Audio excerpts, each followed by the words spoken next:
Attention please, ladies and gentlemen. You're watching Yes.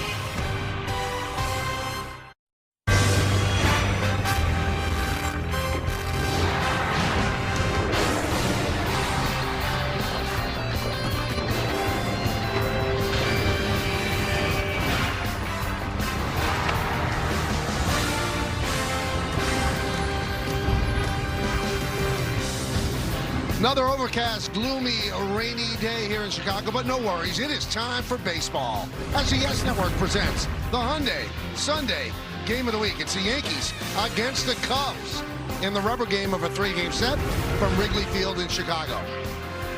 Hi, everybody, and welcome to Yankees Baseball. Along with Joe Girardi, I'm Michael Kay. Yankees won on Friday. They lose last night. They love to win this one, and that would end this road trip on a positive note. Speaking of positive notes, guy who's been putting on a show is Spencer Jones. Been really impressive. 3 home runs in his last 4 games, and they've come at important time. You're going to see this one off of Davis Martin in the first inning. This put the Yankees up 4-0, a 3-run shot to the opposite field. On Friday, in the 5th, to put the Yankees up 2-0 off of Shota Imanaga. And then last night, Michael, the wind was howling in. They didn't think there would be any home runs. He went oppo to put the Yankees up 2-1 in the 7th inning. Not many people can do that. Well, in his last 4 games, 462, 3 home runs, 5 ribbies. Look at the OPS, 1.654. So the Yankees seem like they're winning one, they're losing one, they're really not going off on a run. But no fault of that to the starting pitching. They've been extraordinary. Next up, Garrett Cole coming off a great start on the other side of Chicago. Yeah, he's been impressive in July, and he was really impressive against the White Sox, a very good offensive team that scores a lot of runs. Been impressed with the command and the carry on his fastball. You see the 4-seamer up in the zone, then I'm going to go down and away and get you 2. But what's coming really strong is the breaking stuff, Michael. The slider had great depth, tough for lefties to hit. Last 5 starts, 2.97 ERA. Look at the 39 strikeouts in 30 1/3 innings. Not many walks, and opponents hitting .209 against him. Not just Cole, it's been everybody. Max Fried was outstanding. Will Warren was outstanding. Cam Schlittler's been outstanding. The rotation has done the job. Cam Schlittler talks with Meredith Marakovitz about that coming up next, right here on Yes.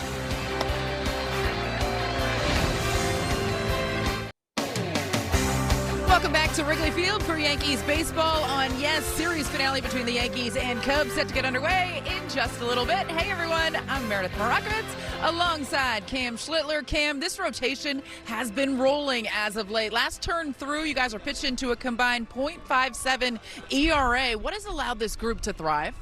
That's a good feeling. Again, it's always good to get Max back. You know, you just add those pieces, and again, eventually you're going to have Carlos back too. So I'm very confident in the rotation and where we're at right now, and I feel like kind of everyone's finding their footing, and you know, we're getting in a groove as a staff, and just being able to feed off each other and kind of learn from each other's, positives, but as well as mistakes as well, taking in that into each start. Hey, you mentioned Garrett Cole. He's getting the ball this afternoon. What stood out to you about his stuff lately? He's been amazing. Again, it's been a long road for him, and again, I think he's really finding his footing, and he's been able to get in a really good rhythm, and again, he's one of the best pitchers in the league, has been for, X amount of years. So to be able to go out there, watch him, and see what he does, it's just special. Well, you've been one of the best pitchers in the American League this year. He is Cam Schlittler. We're going to take a quick step aside here on the Yes Network. When we get back, we will have first pitch.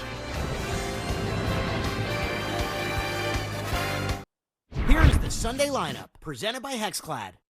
We are the Wayne PAL Savannah Banana, and here is your Sunday starting lineup. Batting first, playing center field, number 12, Trent Grisham. Batting second, playing first base, number 22, Ben Rex. Batting third, designating hitter, number 14, Ahmet Rosario. Batting fourth and playing left field, number 78, Spencer Jones. Batting fifth, playing in the right field, number 24, Jason Dominguez. Batting sixth, playing second base, number 13, Josh Chisholm. Batting seventh, playing third base, number 19, Ryan McMahon. Batting eighth. Playing shortstop. Number 72. Jose Caballero. Batting ninth. Playing catcher. Number 28, Austin Will. Starting pitcher number 45, Garrett Cole. All right, the last kid picked up the pace. Thank you guys from Wayne, New Jersey. Hope you do well in any games that you're playing. And the Cubs have taken the field, and that lineup is going to face that guy. Well, you see Colin Ray. He started off the year in the bullpen as an insurance policy as a starter. Cade Horton went down. He went in, and he has done a really good job. And let's take a look at the Nissan pitcher scouting report on Colin Ray. Smart choice. He is not a strikeout guy, and he uses his defense really, really well. The top defense in all of baseball. All right, so Ray is ready. Grisham is ready. And let's do it here, Wrigley. First pitch misses, 1-0, and it's immediately challenged. So Amaya with the ABS challenge presented by T-Mobile. And it's a strike. Ball's overturned. It's a strike. Scott has 2 challenges remaining. If you're challenging the first pitch, Joe, you better be right. Scott Berry's the hitter's umpire, I believe.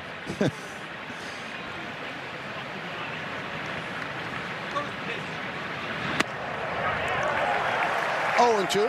And yeah, the keys again. He only strikes out about 70% of the batters that he faces, so he needs good defense, and he's got that. The top D behind him. Nothing secondary about them. His changeup, slider, and sweeper hitters are hitting 163 with a low slug. Friendly confines, yeah, Chicago Cubs friendly confines to him. At home, he has a 3.3 ERA on the road, a 5.93. Strike 3. Grisham down looking.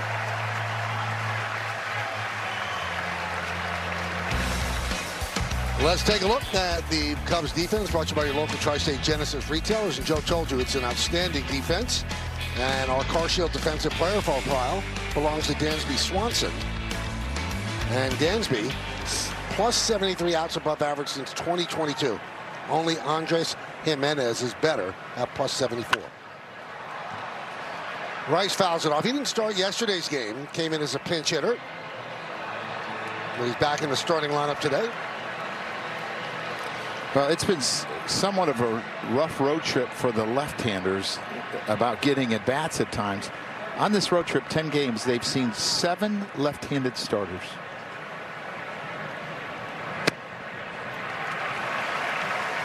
Well, to tell you how much the offense has struggled, Joe, the last 4 games, starting pitchers have allowed 2 runs in 4 games. The Yankees have 1 win. They're 1-3. An 0.57 through the rotation. They're 2-3.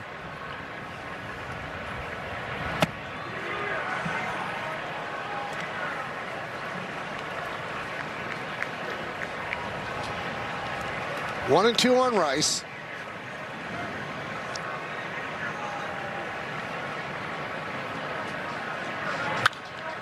Sky the other way and out of play.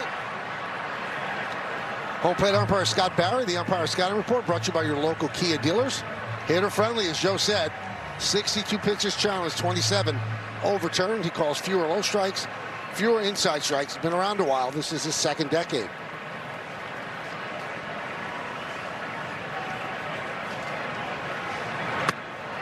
That one just missed. Yeah, he tried to be hitter friendly on the first pitch of the game, but Miguel Amaya said, I don't think so. I can challenge.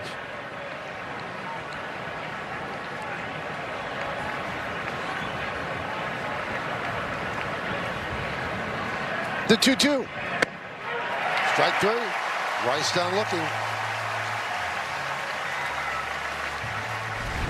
Yeah, just a really good sinker down in the zone. You're going to see it's just down, middle away, perfect location.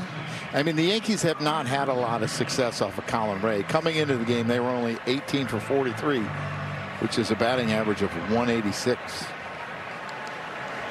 Here's Ahmed Rosario. A strike.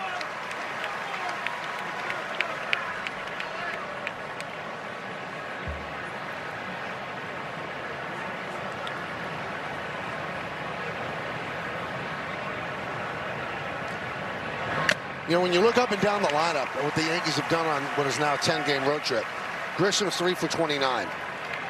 Rice is 6 for 35.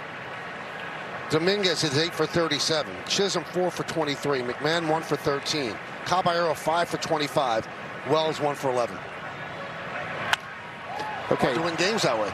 That's the empty part of the glass. The good part of the glass is they're 5 and 4, and you go 6 and 4 on a road trip where you're playing 3 teams above 500 with very good offenses. That's a really good road trip. Yep. That's why today's so important. Swing and a miss, and Ray strikes out the side. Yankees go down in order, and the Cubs are coming back.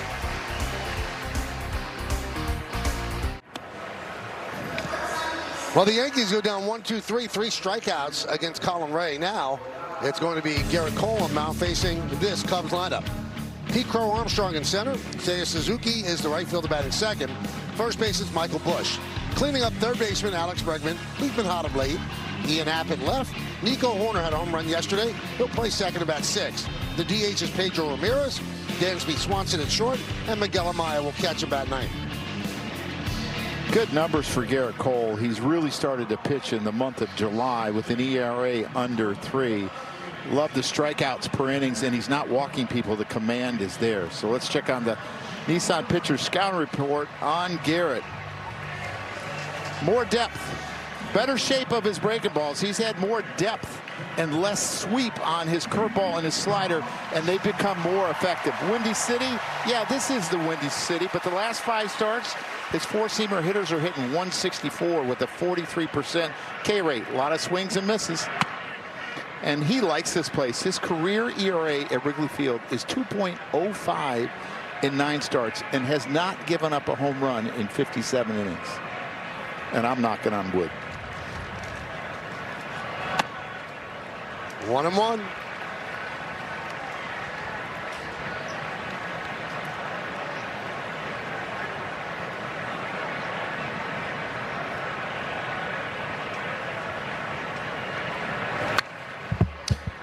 Michael, that catching gear that Austin Wells is wearing has like the color combination of like 40 years ago.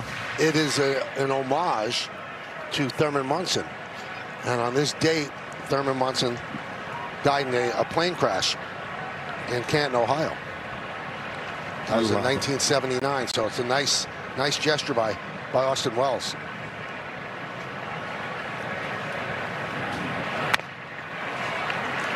And 2-2. And Michael, one of the coolest things about that catching gear, if you look on the back of it, it actually has a picture of Thurman Munson, his number, and his stats from when he played. Pretty cool tribute by Austin Wells. That is awesome, Meredith. It really is. For him to be thinking about something like that, and there's the number 15, which is retired in Yankee history. I love that. That's just terrific. That could be one of the favorite things I've ever seen in the game of baseball.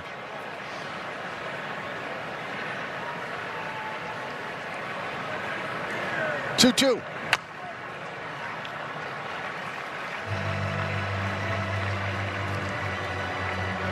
And there's the full gear hanging up in the locker room before he put it on. Nice gesture, Austin.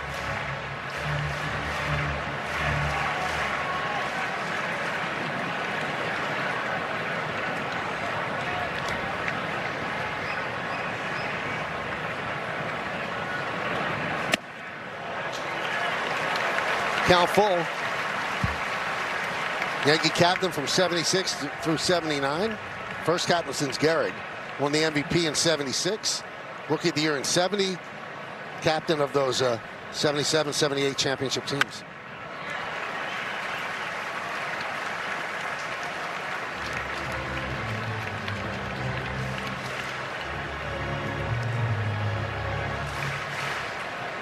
Pete Crow Armstrong 1 for 7 in the first 2 games of the series. Had a big triple in yesterday's game, his 7th triple of the year. Foul back here. You were ready for that one. I absolutely was. Let's take a look at the Yankee defense, brought to you by your local Tri-State Genesis retailers. Jones, Grisham, and Dominguez left, right in the outfield. McMahon, Caballero, Chisholm, and Rice third to first. We saw Wells behind the plate. Rosario the DH.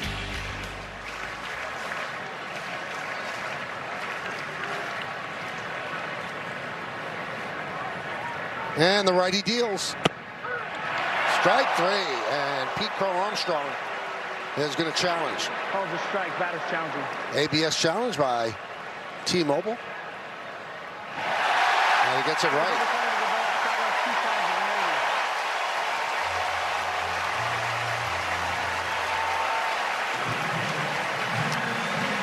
And what makes him so dangerous when he walks is his stolen base threat.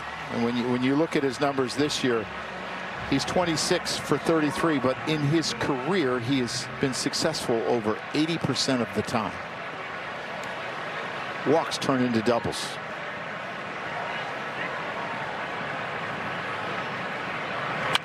Foul back.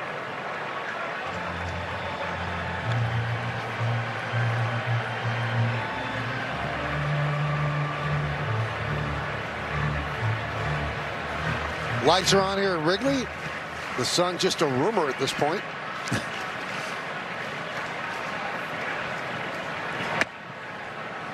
Really good job of changing up his looks. The first time he held almost to like 2 seconds, and there he went right away. And it's to try to confuse the base runner. Don't want to get in a pattern in how quickly you go to home plate. Really good job by Garrett Cole. Swing and a miss. And Suzuki down on strikes. Yeah, really good four-seamer up in the zone, and we talked about the command of his fastball in the month of July, and it's led to a lot of strikeouts, and you get a lot of swings and misses. Really good carry on that four-seamer. Here's Michael Busch.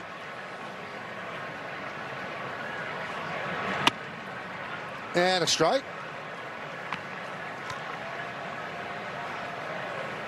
In his start against the White Sox early in the week, 6 innings, 4 hits, didn't allow a run, 2 walks, 7 strikeouts.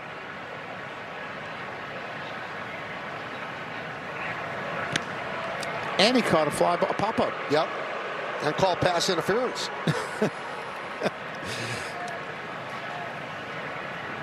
He kind of juggled it and caught it.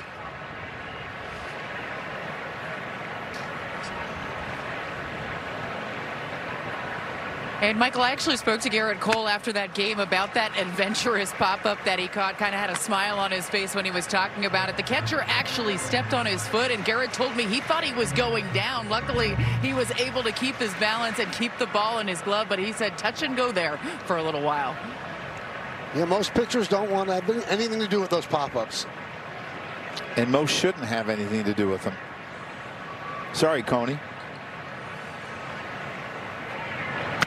Swing and a miss. Busch down on strikes. Here's that play from his last start. It's a pop-up, and it's in between. The third baseman is almost playing at the shortstop position. You see Gary steps on his foot, and then a little juggling act, and a nice play. Not sure why he's pointing to Austin Wells there. Austin, there it is, pass interference.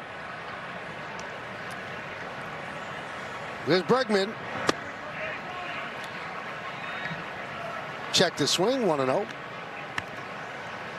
Bregman has been hot of late since he switched to the heavier bat, which belongs to Dansby Swanson.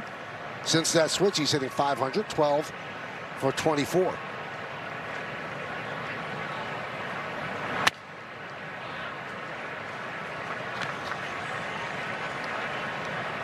Now, Joe, you're an expert in Wrigley Field. As I was making out my lineup card, it felt like the wind was blowing in. Does it look like it's blowing in? No, it's blowing from left to right. And how does that impact home runs? To right field, a lot. To left field, it should make it more difficult to go that way. I got to tell you, Michael, when I caught here, every morning I woke up, I got a cup of coffee and looked to see which way the wind was blowing to find out what type of game it was going to be. Now, I look at the flags on the foul pole and left field, like they're blowing straight in. Straight in, yeah. Oh, it could change. I mean, when I say from left to right, it's just straight across. So from left field, it's coming straight in, and that's going to blow perpendicular to the right field line. All right, so Bregman's going to challenge that. ABS by T-Mobile. And he gets it right. Rough beginning for Scott Barry. Is that the third challenge or fourth? Yeah. And there's the wind. How it's affecting the balls right now.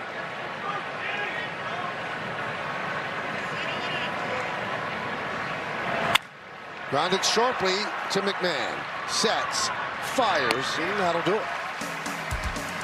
No runs, no hits, no errors, and one man left. We played one. Nothing.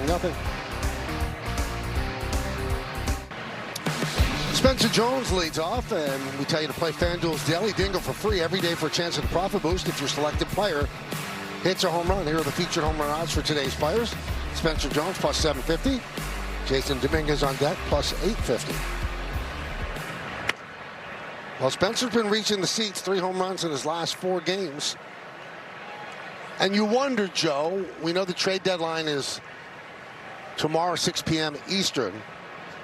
Is he putting on a show for the Yankees? Or is he putting on a show for teams that want to trade with the Yankees? I would think the Yankees would be really reluctant to give him up unless you got just an unbelievable piece. And I don't think you're giving him up for just a rental. It's got to be someone that has years of service that would remain in your organization for a little bit of time.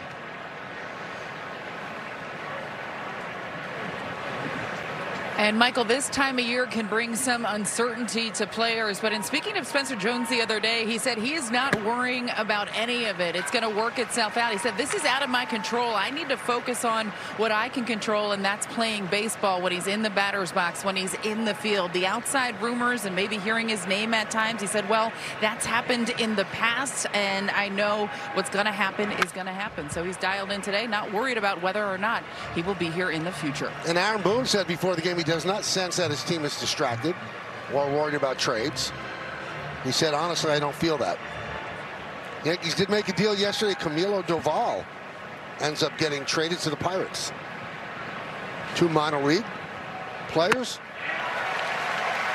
Catcher and an outfielder as Jones swings and misses. 4 straight Yankees down on strikes. And there's a deal. There's that cash considerations that I always want to know. You got to ask Cash. Here's Dominguez.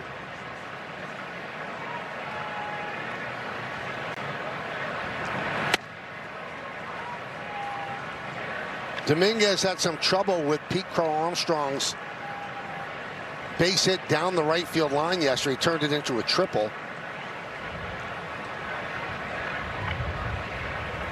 And I took a look, Joe, that there's almost no foul territory. It might be inches. 0. It's really a tough play. And there's also a, when it gets along the wall, it can either carry him or just go right down it. And that area is very hard.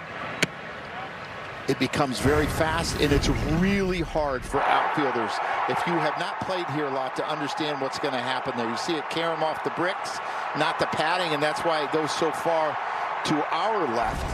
Ends up a triple.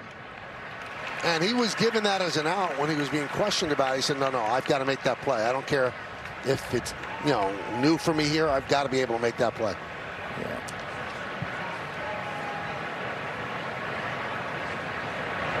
Yeah. And walls here are not something you can run into. No. Because they do not give. Sometimes that ivy looks really nice, but behind that is a brick wall.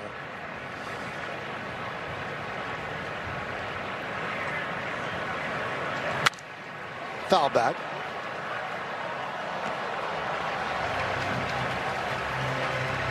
His defense in right field, though, when you look at this last 3 weeks, has been much better.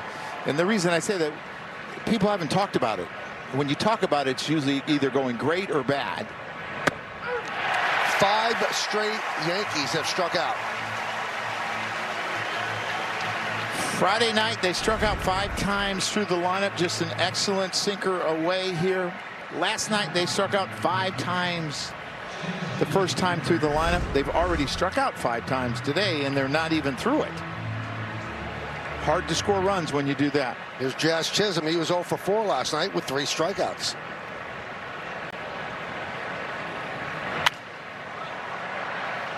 Popped up and out of play. The swing and miss has become a part of his game more so recently. Last 4 games for him, 2 for 15, 8 strikeouts. You take strikeouts when they go with homers. You don't take strikeouts when there are no home runs attached. And Michael, I really believe, there's so much talked about when it comes to the Yankee offense. They're going to have to win close games. They're not going to put up a lot of crooked numbers. They're just not. And Jazz going to challenge that. Pitch called, strike, batter challenge. ABS challenge powered by T-Mobile. And he gets it right by an eyelash. Wow.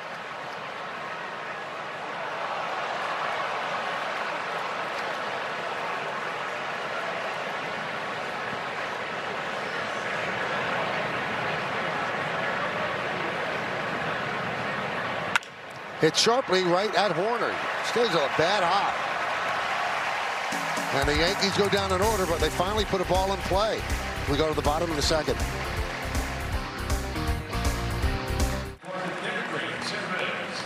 Welcome back. We are scoreless here at Wrigley as Garrett Cole is out there for his 2nd inning of work. He's been looking much more like his old self the last couple of times out there. As Aaron Boone put it after his last outing, he said it looks like he finally has his sea legs under him, explaining it takes time after coming off of an injury to really get your legs under you, get used to going out there every 5 days and making sure that you have that competitiveness about you when you do go out there. One thing we saw last time, guys, fastball command continued to get better. His breaking stuff continues to get sharper. And in speaking with Garrett, he just feels like he's been in a much better rhythm on the mound. We'll see if it can continue this afternoon. Michael, he has had a ton of success here at Wrigley in the past. He certainly has, and against the Cubs overall as well. 11-4, 2.47. And at Wrigley in 9 starts, 7-2, 2.05.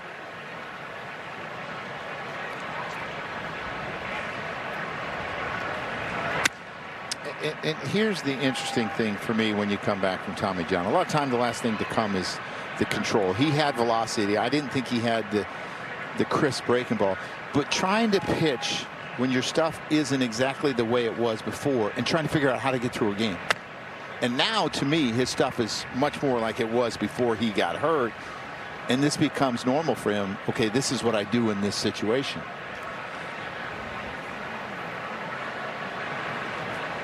The 2-2. Just got a piece to foul him back.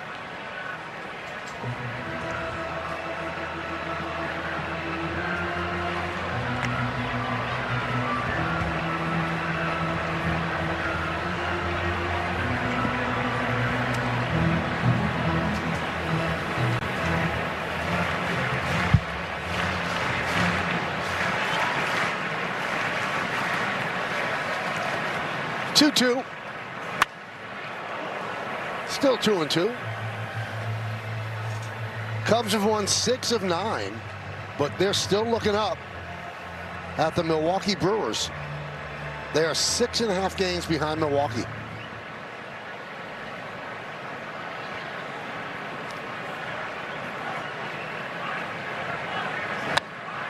Swing and a miss.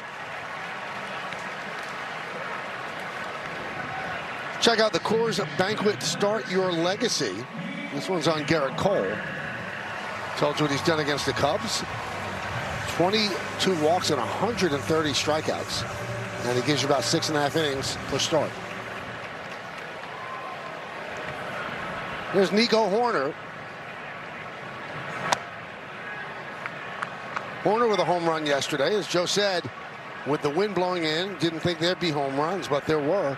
And they just didn't get him high in the air where the wind really couldn't impact them that much. And you gave Horner the pitch that he could really pull. He's not a guy that pulls a ton, especially in the air. A split that was inside, and he went right down the line and hit it out.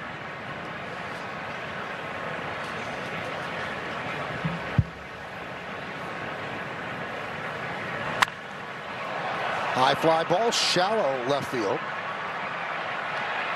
Caballero battling the wind, and he puts it away. That moved in a lot from its apex. I tell you what, though, watching him go after that fly ball, I felt like he was always in control.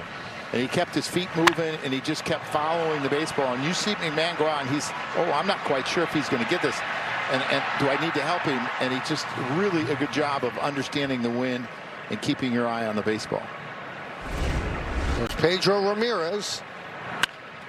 Ground ball, grabbed there by Rice. He fires to Cole covering, and Cole retires. The Cubs in order, 1-2-3. We'll go to the third. Yankees baseball on Yes is brought to you in part by your Tri-State Chevy dealers. Visit ChevyOffers.com. By Citizens, make sense of your money with Citizens. By Optimum Fiber, famously fast fiber internet. And by Nissan. Hop in on Nissan Rogue and hit the road to adventure. Shop NissanUSA.com. Thurman Munson should probably be in the Hall of Fame. The numbers he put up when he began with the Yankees, they weren't great times. And then he ended up going to 3 straight World Series, winning 2 of them, and winning an MVP. An all-time great player. And every Old Timers Day next Saturday, such a honor to sit and talk with Diana Munson, his widow, who has kept his memory alive. McMahon rips one into right field. The Yankees only have a base runner. Leadoff single from McMahon. 1 for 13 on this road trip. Really hasn't seen a lot of playing time because of all the lefties, but he gets this sinker out over the plate, ends up right down the middle, and he hits a hard line drive over Nico Horner's head and in front of Seiya Suzuki.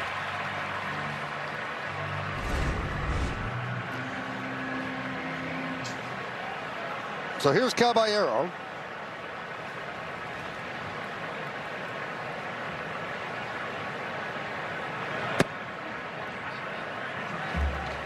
Bregman in the cutout at third base, so he's guarding against Caballero, maybe laying one down.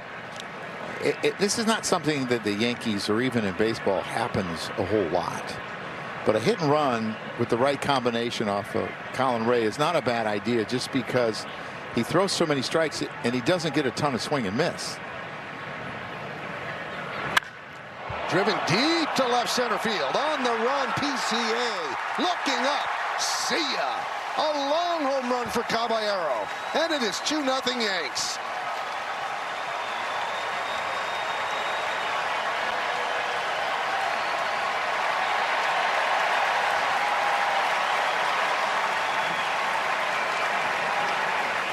Wow, that was a bullet and in front of the scoreboard, so the wind is blocked. And there's so many rooftops and here that it blocks a lot of the wind unless you get above them. He didn't get above them, and another Yankee cuts the wind. Wow, 2 home runs, the one by Spencer Jones yesterday to left, and this one right through the wind. Joe, the Yankees have gone 42 innings without a crooked number. 42. Finally get one, that 2-run home run by Caballero. He's actually had a good series. He was 2 for 6 coming in this, and he jumps all over this. And I guess if you do that, you do get to hit and run. Hit and run. Hit and jog. And a strike to Wells. There it is, crooked number.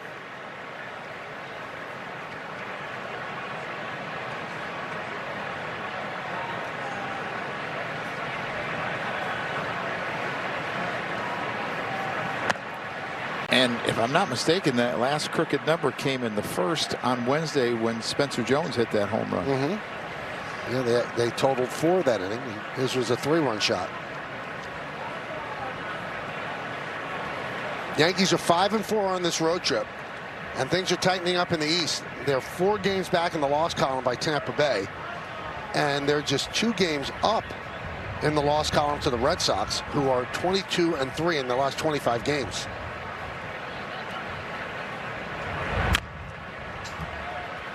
And as we were going through the first 2 innings, it might have been maybe just before the game as well, Tampa Bay Rays acquired Freddie Peralta from the Mets. So the Rays were supposedly in on Skubal, who got traded to the Dodgers last night, so they get Freddie Peralta.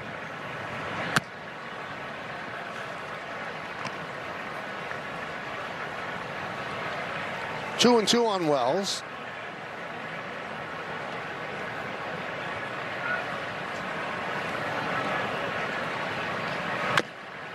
Still 2-2.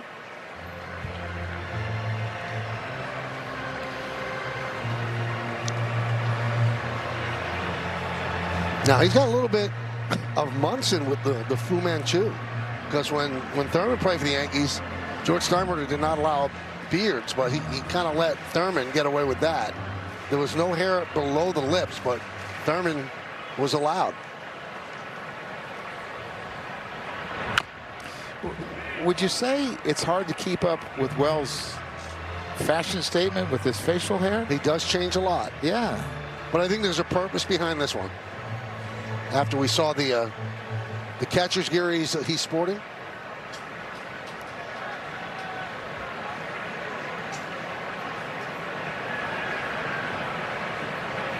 Two.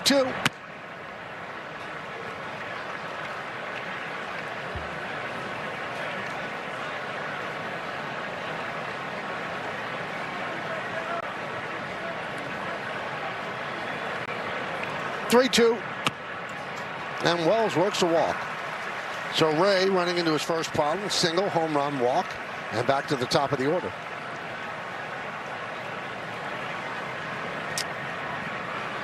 Well, when you look at last night's game, it was the bottom of the order that did a lot of the damage, as they were 6 for 11, the bottom of the order with a walk, home run. So far, it's been the bottom of the order today. Trip to the mound by the pitching coach, Tommy Hotovy.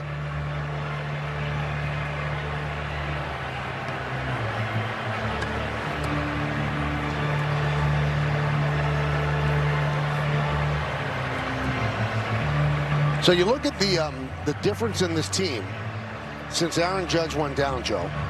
So through May, the Yankees averaged 5.17 runs per game. Since June, and that was fourth in baseball. Since June, 3.94 runs per game. That's 26th in baseball.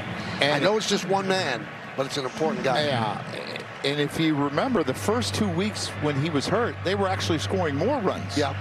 So you take away those 2 weeks and it would be a lot less than that. But again, this is who they are. They're going to have to win with pitching until they get some of the reinforcements back. Yeah, they'll have some days they score a lot of runs. But you're also in your 7th straight series against winning teams, so you're going to see better pitching too. And teams are just running out left-handers. The interesting thing is they're beating the left-handers. They're not beating the right-handers.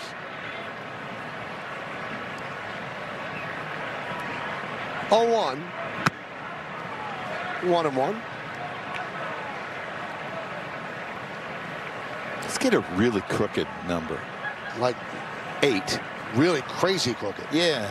There's that donut that's like an 8. What is that donut called? Infinity. No, the donut that Oh, crawler? Yeah. Popped up. Bregman puts it away. That'll bring up Ben Rice. Let's check out one of today's player props, brought to you by Bet365, where winning is everything. If he hits 1 or more home runs, it's plus 550. I mean, you jumped me. You said, what's that donut? It's not a donut. It's a cruller. Isn't that a donut, though? No. A donut has a hole. Cruller doesn't have a hole. Oh.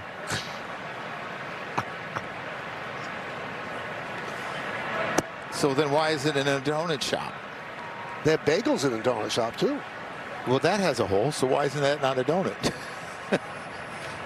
We'll talk off air about this.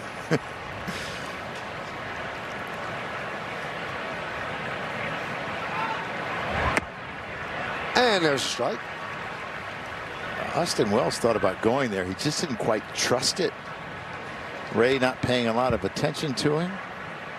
He is 1 for 1, so he is 100% when it comes to stolen bases.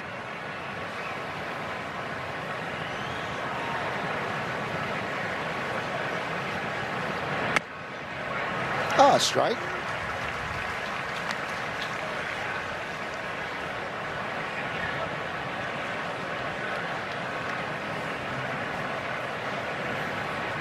Rice struck out looking in the first inning.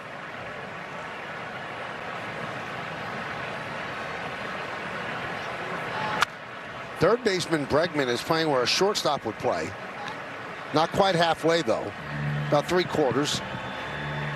Here's the thing I don't understand, though. Why isn't he deeper? Right. I mean, anything up down the third base line, you have no chance. You might as well just move back.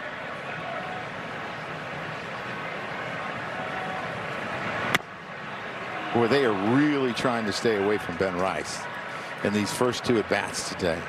Probably saying, if you're going to beat us, you're going to have to cut the wind.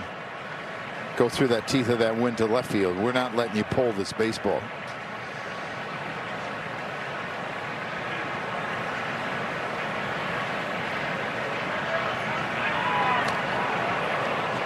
Nice save there by Bush.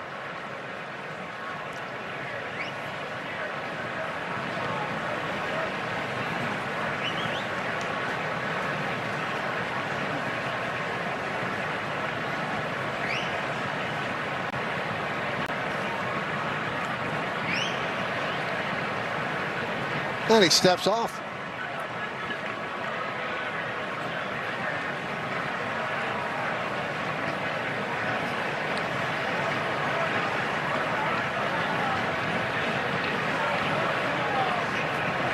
Swing and a miss. He gets him on strikes for the second time today. Yeah, he's made some really good pitches to Ben Rice. When you look at this, where this is, the movement away, just runs off the plate a little bit. He runs out of bat, but it's almost a perfect pitch. And his four-seamer has run to it. It's not your typical four-seamer that has carry. 1-0 on Rosario, who struck out in the first inning. 6 Yankee strikeouts through 3 innings against Colin Ray.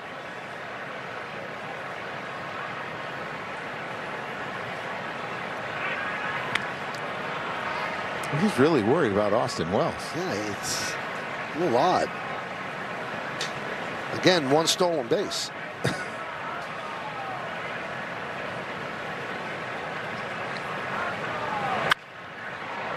Fly ball right field. Suzuki drifts back. He's there to make the play. But the Yankees get on the board. They take the lead. After a leadoff single, Jose Caballero sends one into the bleachers in left center field. A long shot. And when it lands, the Yankees lead 2-0.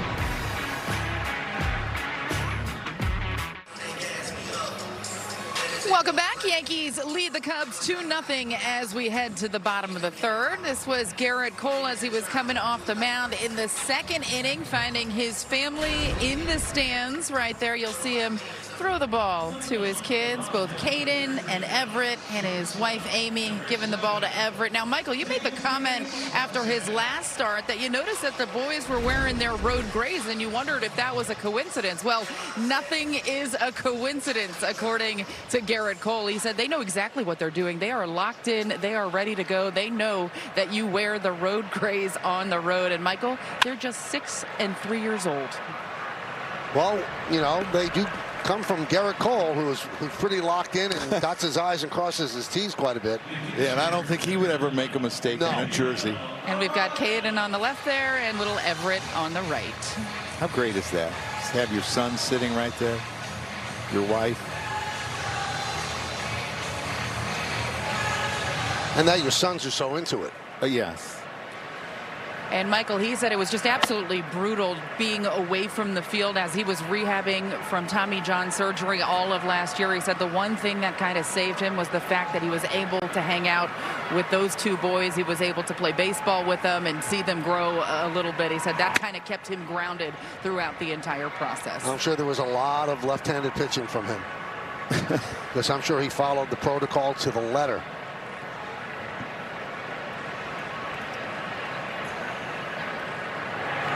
I think that's something that's kind of overlooked at times when players are rehabbing. You really feel like you're not part of the team, and you feel alone, and it's hard. And when you do it as long as he did, that's a struggle.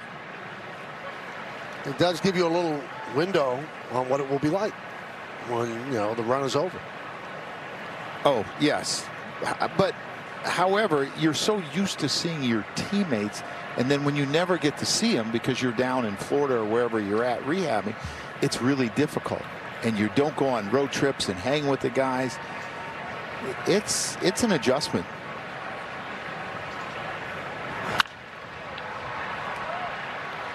Popped up on the right side. Rice gives it a run, but it's in the seats. I've told the story before, Joe. Don Mattingly, played almost every day, and then the back went out. And he was on the then DL for a long time. And he said, you feel like you don't exist. No. He said, I'm the captain of the team. He said, well, I'm not in the trenches with them. Why are they listening to anything I say? They listen, but it doesn't have the same impact unless you're playing. And you think about players a lot of times with the Yankees, if they go to rehab in Tampa or whatever, and when the Yankees go to play in Tampa, it's like Christmas for them. Right. They get to be in the dugout with the team. They are so excited. Or they get to go on a road trip, and they're like, really, I get to go? Yeah, can I just go? It's tough when you're rehabbing. High fly ball. Jones in left. 2 down. And that'll bring up Pete Crow Armstrong. Look at the leaders, brought to you by your local Tri-State Buick dealers. National League rankings. Tied for 6th in home runs, 3rd in extra base hits, 5th in runs, 4th in OPS. Tied for 2nd in stolen bases. What's the most impressive thing to me is he's went from a 4.5% walk rate to about 11.5%.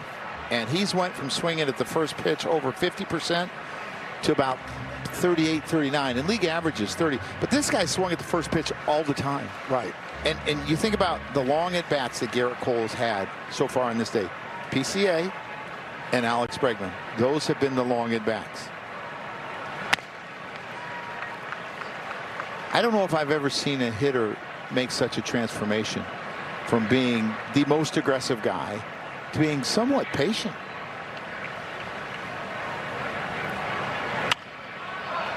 Fly ball shallow right, coming on Jason Dominguez, and he puts it away. So Cole is retired 9 in a row after the leadoff walk.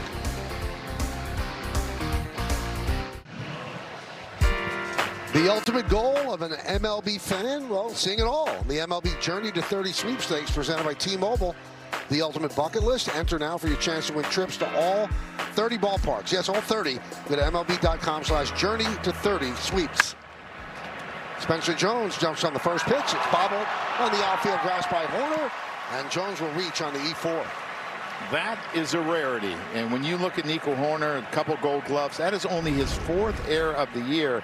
And I thought he kind of let this ball play him. He stayed back and went back and ends up getting a bad hop. He probably should have been more aggressive coming in on it. Eats him up, and Spencer Jones can run, and he is safe. Yeah, he went back trying to get the right hop, but he got the wrong hop, Michael. Dominguez fouls it back. So Jones has 3 stolen bases.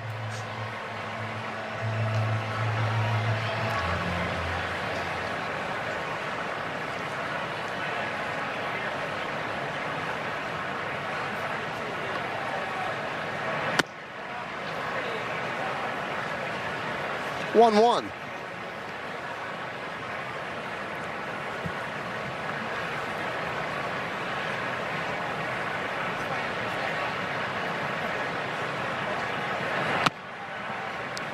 Now 2-1 on Jason. Jason struck out looking in the second. Ray with 6 strikeouts through 3. A lot of 2-run home run to Caballero.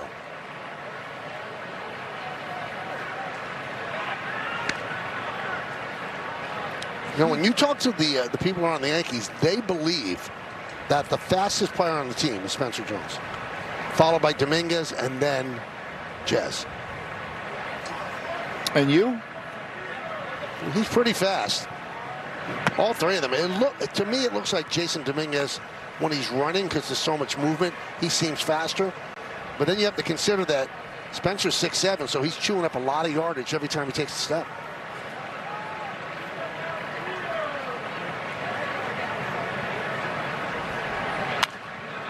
You buy it? I'm not sure about that. Who do you think is the fastest? Dominguez. But they obviously have readings, and it'll be in stats. So you go to Baseball Savant and see sprint speeds and stuff like that. There he goes. Over the mound, fielded there by Swanson. So moving to second is Jones. One away.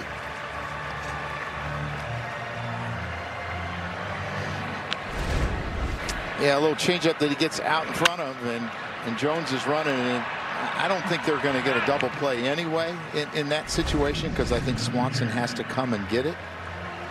But you got a runner in scoring position with one out. And hopefully Jazz or McMahon can pick him up. Chisholm grounded to second in the second. Lofted into left field. Happ. 2 outs. I didn't even get a chance to say he hit a bullet in the first inning. It was a really good play by Nico Horner. Swung at the first pitch and flew out to left. Ryan McMahon had a good at bat, his first at bat. Kind of started the crooked number in. Yep. Hard single right, followed by Caballero's long home run.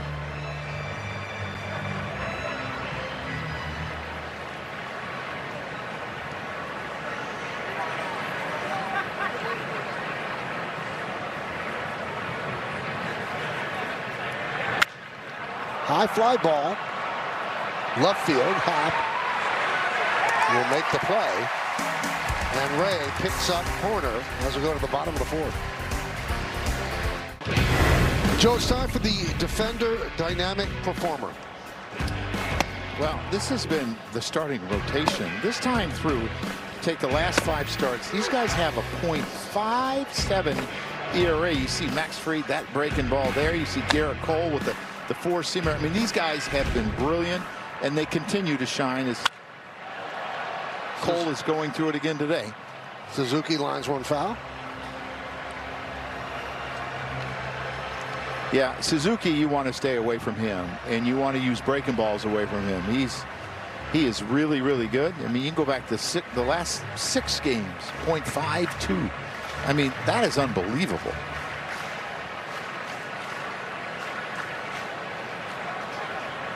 The 0-1. 1-1 on Suzuki. 2, 3, and 4 in the Cubs order. Suzuki, Bush, and Bregman.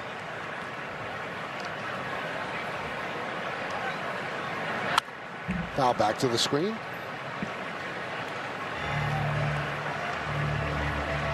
You look at the first 4 years that Seiya Suzuki has been here. He's averaged about a 127 OPS plus. I mean, that's really good. Signed a 5-year deal, a little higher than that this year.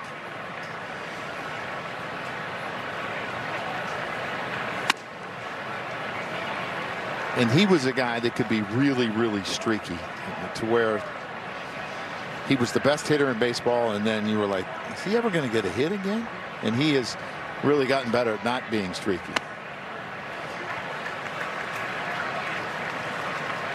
Cole was kind of staring in on that one. Count 3-2.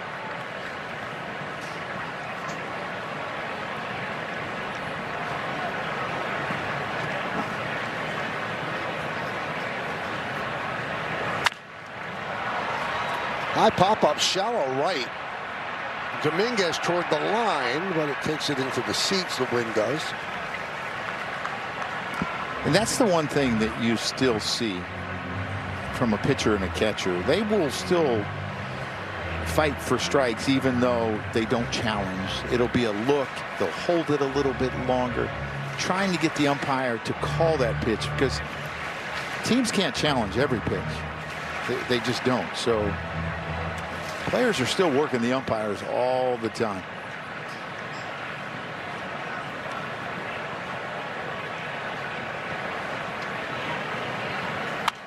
Now, we did look up what you want us to look up, Joe. Jones covers 29 feet per second, so he's in the 90th percentile. Dominguez 28.7. He's in the 86th percentile. And where was Jazz? Probably a little bit slower than that. Center field. Grisham back, still back. It's over his head and bounces up against the ivy. And Suzuki has a leadoff double.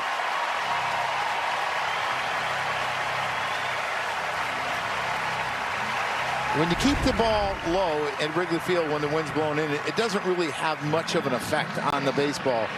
And he's a pretty good strike breaking ball hitter, especially if you don't get it away from him. And that's exactly what he got there, and he hits his double. Now you got to face the dangerous Bush.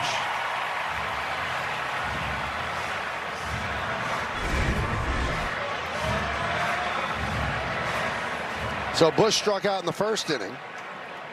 First runner in scoring position for the Cubs against Garrett Cole. And that pitch right there has been really effective to him in this series. Will Warren threw a ton to him. And Garrett Cole got him out the first time, struck him out with a changeup. It's a really good fastball hitter, but changeup, not so much. Fouled away. Ooh, 99. I like that.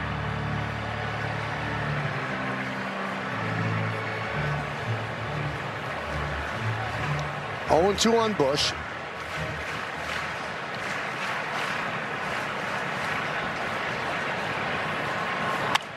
Fouled away. Michael, it seems like the sun's trying to get through a little bit. Keeps losing. Yeah, but it's definitely brighter than when this game started. The lights have been on since the beginning, and there weren't lights here until 1988.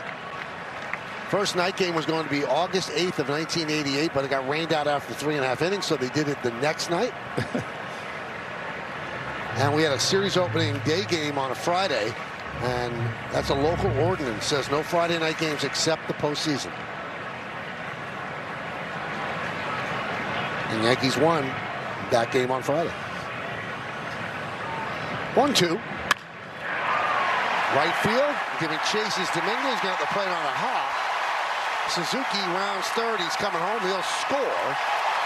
It's an RBI single for Bush, and the Cubs are on the board. It's 2-1 Yanks. Yeah, a really good piece of hitting by Michael Bush. He stays on this changeup that has given him fits this whole series. Good job by Dominguez keeping him to a single. It's just a little bit too high and gets too much of the plate, or I think he swings through it. I don't have a problem with the pitch selection. It's just the location. And pitchers don't have controllers in their pocket where they're going to be perfect. This is what Cubs offense does. They put on long, tough at-bats, score runs. And a strike to Bregman.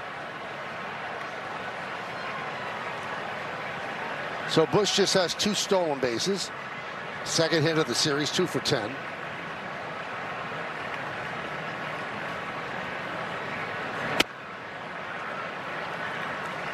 Fastball was low.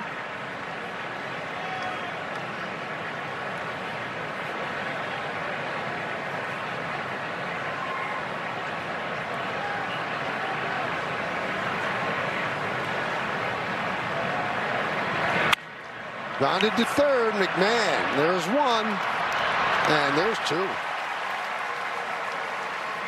5-4-3 around the horn. Yeah, I don't think that's where Garrett Cole wanted that curveball up in the zone, but he catches a break. Bregman hits it really hard, but once it's the one hopper to the third baseman. Taylor made double play. We look at this curveball up. He loves the ball in, and you throw him something slow in, he's going to jump all over it. He just hit it into the ground and ended up being positive for Garrett Cole. Ian Happ takes up and away. Happ struck out in the second. We're in the bottom of the 4th inning. It's 2-1 Yanks. Rubber game of this 3-game set. And a strike. Happ did not like that, but did not tap.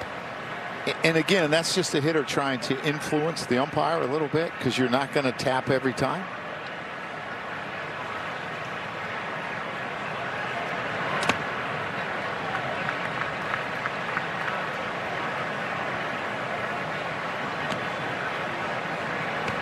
I feel like that's Garrett Cole saying, what was that? Right. The way he walks around on the mound like, okay, I got to get it back together here. That's not who I am.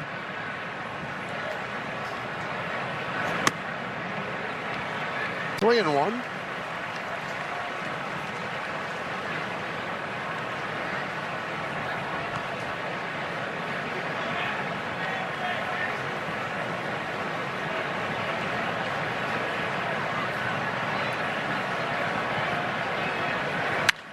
Grounded.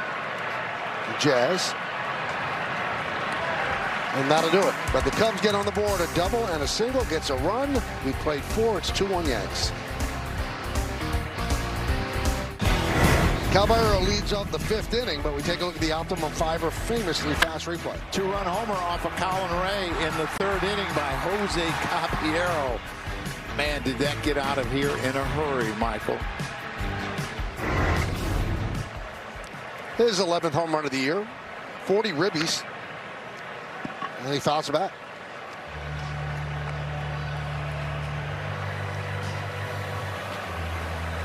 .27 stolen bases. Love to see him get on here to be a threat.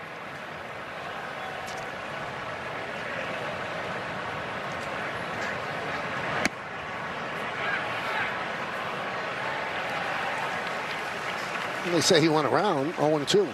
I thought Miguel Amaya, the catcher, was going to tap too.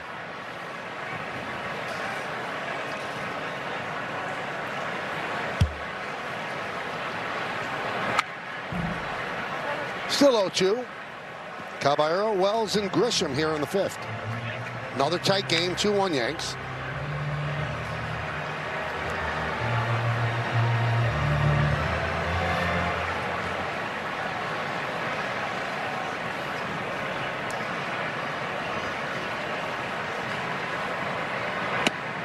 Just missed.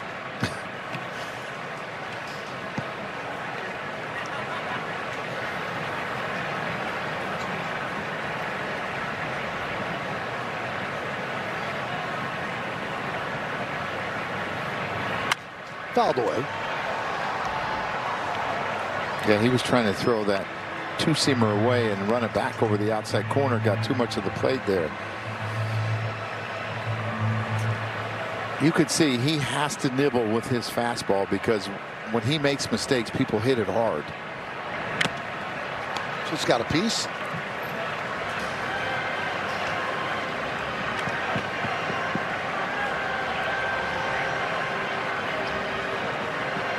Yankees 10-6 lifetime here at Wrigley regular season, 10-4 at the stadium. They also swept 2 World Series from the Cubs in the 30s. Grounded foul. So is that included in that 20-10? No, they're 28-10 with the 2 World Series, which is the greatest winning percentage they have against any team.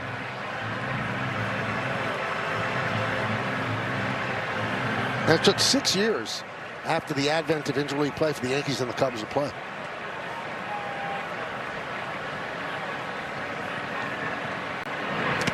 Okay, can you explain that to me?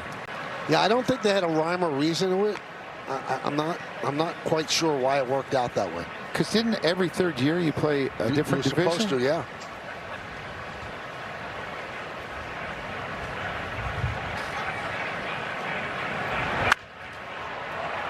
Center field.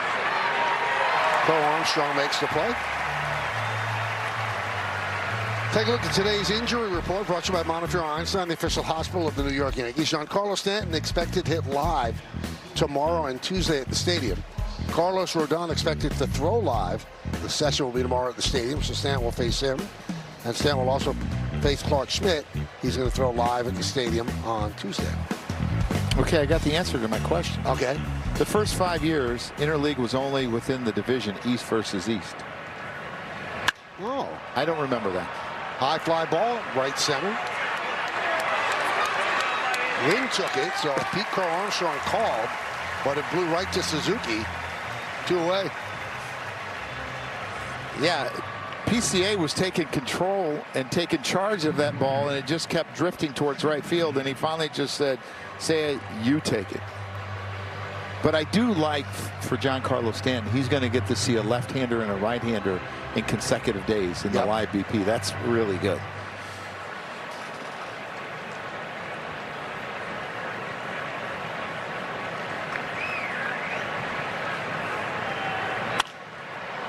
Left field. Happ is there to retire Grisham. So the Yankees go down in order. Ray has retired 6 straight.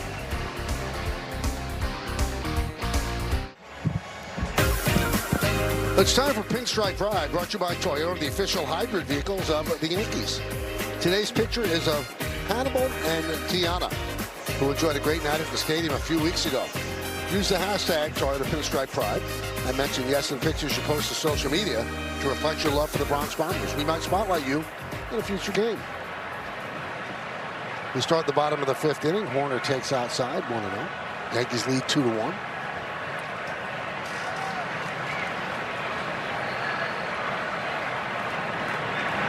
Up the middle and a base hit.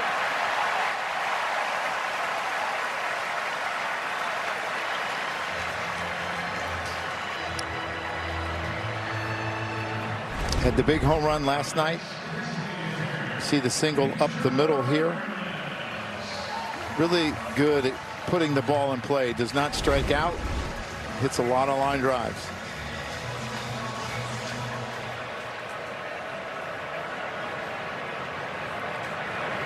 Pedro Ramirez shows bunt, takes a strike.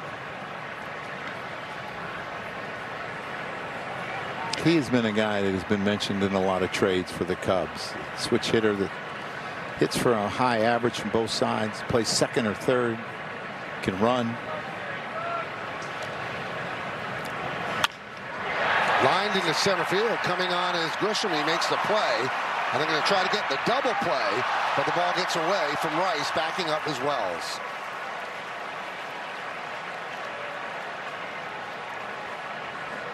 It's an outstanding jump by Trent Grisham on this ball. Gets a really good jump on. Nico Horner's not sure, because if it falls in front of him, he's got to be far enough to where he can get the second. It just wasn't an accurate throw, as he had to make it on the run. He didn't get a chance to set his feet. I think he would have got him had he made an accurate throw. You see Horner's, oh boy, I got to get back. He didn't think he was going to catch it. I think in the middle of that, I'm not sure that Grisham knew he was going to catch it, because he kind of deeped him. Yeah. And that kind of froze Horner. And that might have been on purpose. And you're going to see him talk about Dansby Swanson here. Dansby Swanson is probably their best fastball hitter this year. 95 plus, Michael. He has a hard hit rate over 50%. Hit over 300. And you're going to see this. He acts like he's not going to catch it, that it's going to bounce high to him.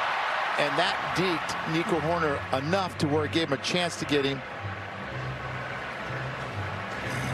He went airborne to get back. Yeah. But as I was saying, over the last 2 seasons, he's hit over 300 on 95 plus. Has had a lot of success off of Garrett Cole. 4 for 12 with 2 home runs. He wants the ball middle in and about thigh to waist high. Swanson 0 for 7 in this series. 0 for his last 17. Looks like he'll be 0 for his last 18. As Grisham puts it away. That's great math on your part. Yeah. Didn't you go? Oh, you went to a science school. Yes. But they taught us math, Joe.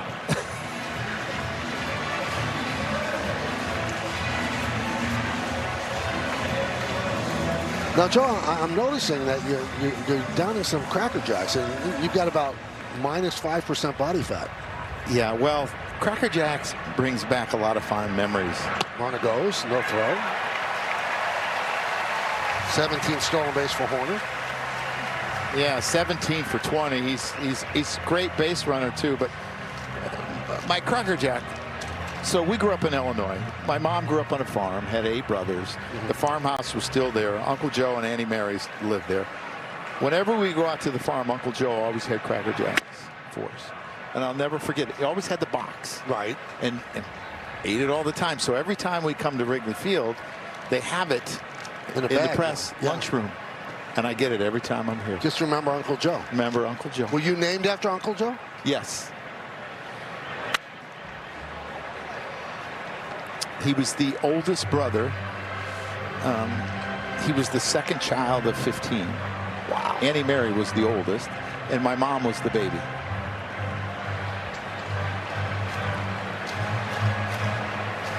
One and two on Amaya.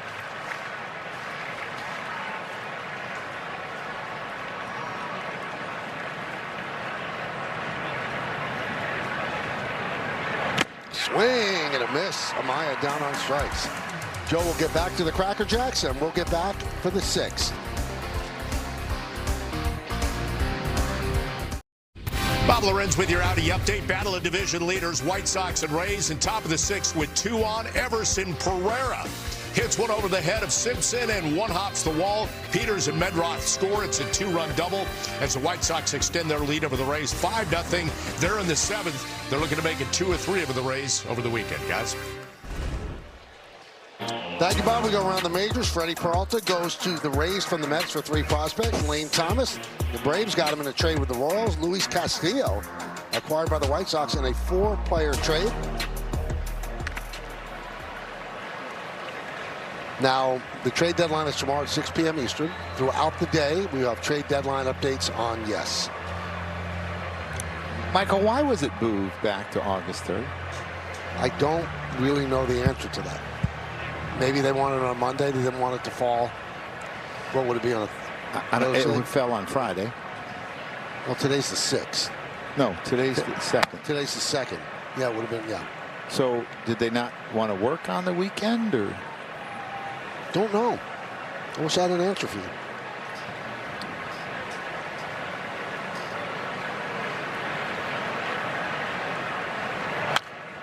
It is strange, though, with the new rules. Once the trade deadline happens, right, that's it. You can't really change your team unless you call people up from the minors. You can't make trades. They've kind of like hamstrung you, so there's a lot of pressure. The team that you put together by 6 p.m. on Monday is the team. So you're going to roll with them for 2 months. And Ben Rice continues to struggle against Ray. 3 strikeouts.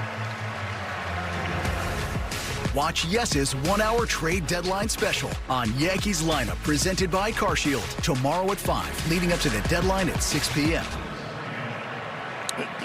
You know my idea. You know, I always want to be commissioner just for a day. Just for a day? Yeah. Okay. How you want parity in the game?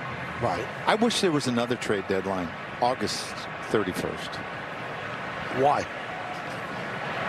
All the teams that have now fallen off in that month have a 24-hour period to change or to trade who they want, and it could help them for the next year. And then the product for the playoffs would even be greater. What do you think? I don't hate it. I mean, it's a 1-hour. It's a 1-day frenzy. Right. Which is what baseball doesn't have during the offseason, like football and basketball. It's so drawn out. Mm-hmm. Now, a friend of mine just texted me, said in the last CBA, the commissioner was given discretion to move the trade deadline away from weekends so it would receive full attention. That's why it's Monday rather than last Friday. But people don't work on the weekends, a lot of people, so you could really pay attention to what's happened. Oh, I guess over the weekend, I see. Right. Yeah.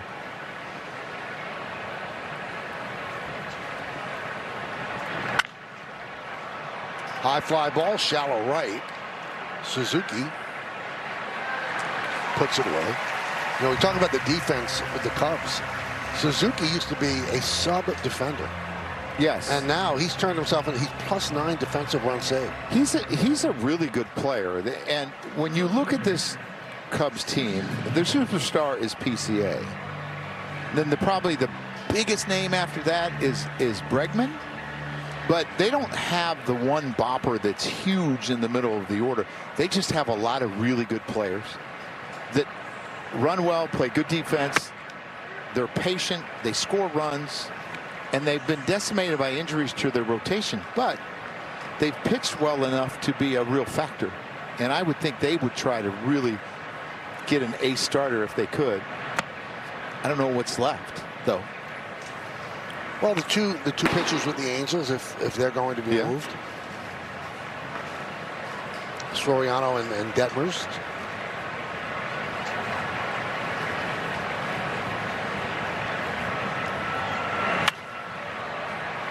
Popped up on the left side off the bat of Spencer Jones. Bregman's there and puts it away. And the Yankees go down in order here in the 6th.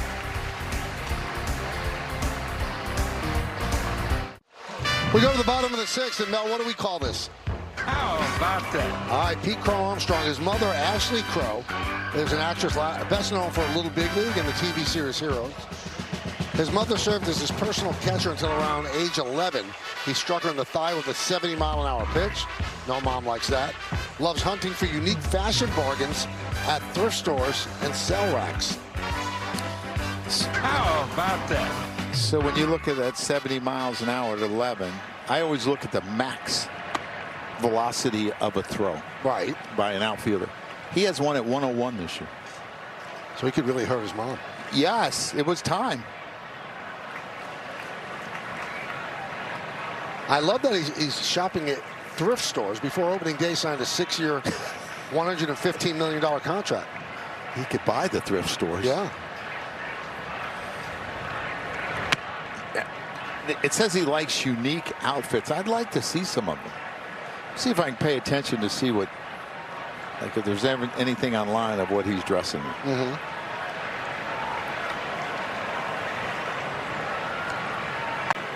Guys, he had a unique outfit on at the All-Star game. He was on the red carpet there. I believe he was wearing some type of a leather coat, and it seemed like it was like 100 degrees in Philadelphia. That could not have been fun. But Meredith, cool people don't sweat. That's true. That's true, Michael.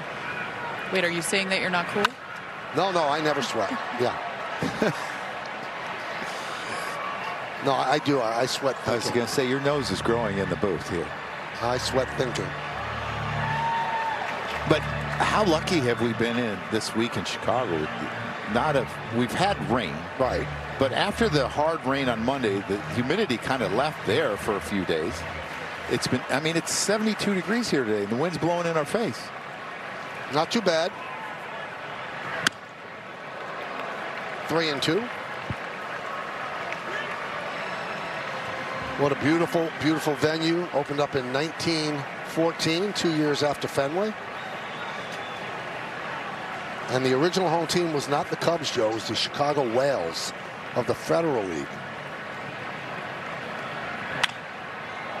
And the Federal League folded after 2 years, so the Cubs moved in 1916. They actually brought an actual bear with them for opening day. And it was known as Cubs Park for most of the 1920s. Then William Wrigley Jr. named it Wrigley Field in 1926.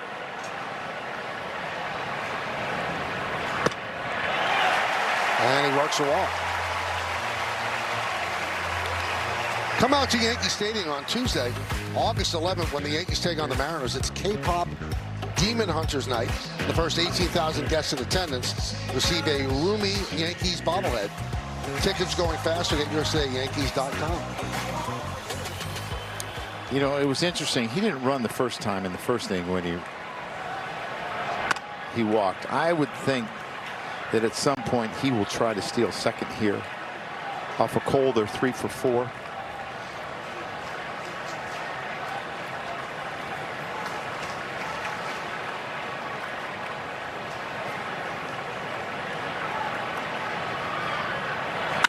That one is ripped to left field. It's a base hit. Spencer Jones gets it quickly and fires into McMahon. First and second, nobody out here in the 6th. Well, he hits a rocket here, a fastball that has a little run back in, and he loves the ball middle in. He's really strong, has a ton of power, and he hits this line drive to Spencer Jones, and he got this out of the way in his second at bat, but he has a 20-game on-base streak. So Matt Blake will go out and talk with Cole. And I could tell you, Joe, that the ivy on the walls, 1937, when future Hall of Fame executive Bill Vett planted them. Can you imagine if there was a union then? There would not be ivy on the walls. And the Bears played here from 21 to 1970. My father-in-law had season tickets to the Bears. So. But did he Have season tickets to Soldier Field? No, he had him here. Ollie. Here's Michael Bush.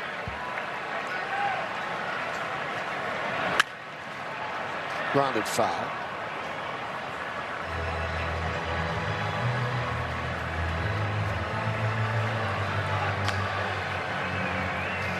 Also, they could never, ever tear down this ballpark.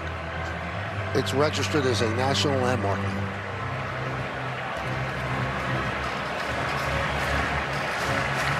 You know that George Halas, Papa Bear, played 19 games for the Yankees in 1919? No, I did not know that. Yep. How were his numbers? Well, he had a good OPS plus. And the WRC plus was not good. He had 2 hits and 22 bats. I said, you know what? I'm pretty good coaching football. Yeah.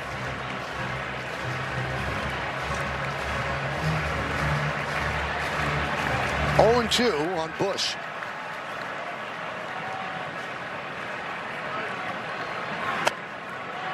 One and 2.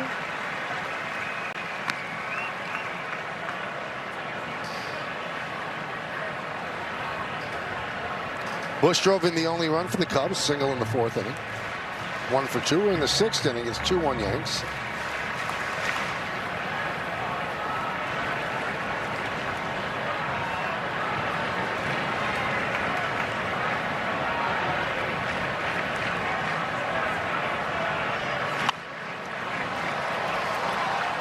.97-mile-an-hour fastball, foul back.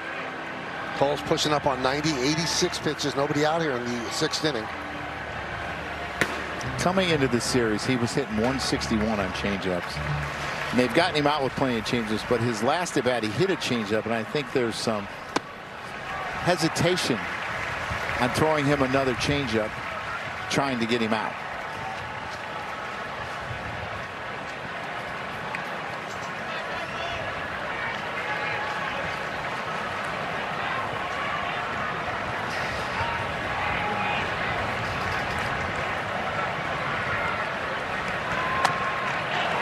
That one just missed. Count full. Bo Armstrong at second. Suzuki's at first. Nobody out. Crowd getting into it. Another sellout here at Wrigley.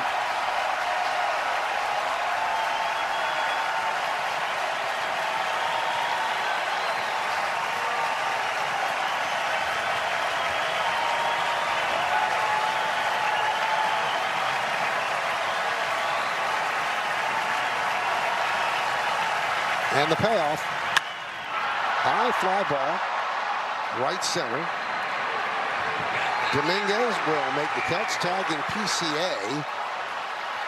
And the throw comes into Caballero. And following PCA to third is Suzuki. That's not the way you draw it up. You cannot allow Suzuki to tag up and go to second. No, you need to keep the double play in order. And Suzuki did the smart thing. He went back and tagged when PCA did. And he just watched the flight of the ball, and he could see that it was going to be over the cutoff man's head, and he just kept running, knowing that he would be safe. He's watching the throw the whole time, and that is a mistake by Jason Dominguez. Well, there's just been too many of those when the margin for victory is so razor thin. Yankees bring the infield in, and there's a strike to Bregman. And in facing Bregman, he is not a guy that strikes out a lot, only 16% of the time. So he usually puts the ball in play. You got to get him to hit it to someone. And by Suzuki tagging up, he's taking away the double play. And Bregman hit into one in the 4th inning. And he doesn't hit the ball on the ground a whole lot, only about 38% of the time, which is less than league average. So it's a tough matchup here.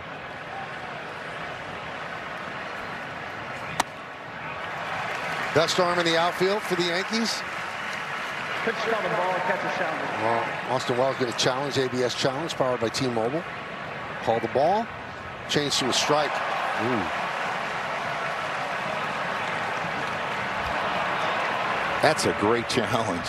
Wow. Changes the leverage in the count tremendously. Now 1-2. And it's such a high leverage situation. That's when you want a challenge. Did he go? Yes, he did. Bregman down on strikes on the high four-seamer. Just an outstanding sequence here. He goes up to try to get him to swing under the four-seamer. Bregman does not strike out a lot. He does not chase a lot. But that high fastball too often looks too good to hitters, and that's where you get him to chase. So now the infield backs up. Here's Ian Happ, 0 for 2 against Garrett Cole.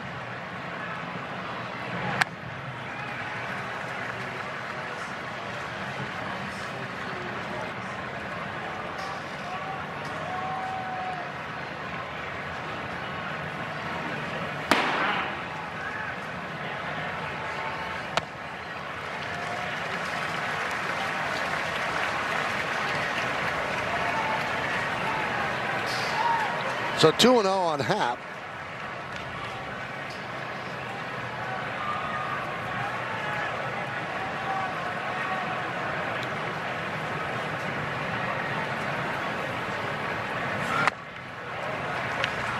Just clips the outside corner, 2-1.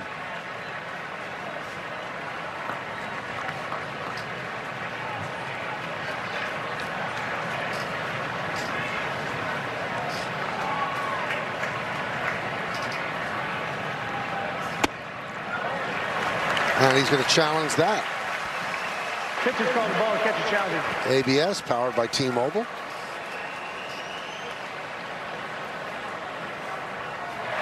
That one he does not get right.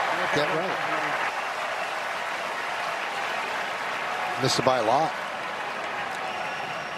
So now 3-1 on Happ with Horner on deck. Do you think the better framer you are, it hurts how successful you are because you think you can make everything look like a strike and you fool yourself? I don't know, but if you're a good framer, you know that you're taking the ball outside the strike zone, right? And he's been pretty good at this. He's been really good. Strike.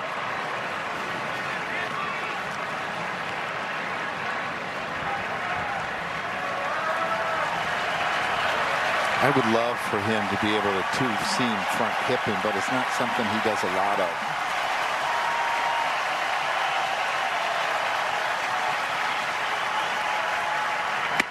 And he walked him.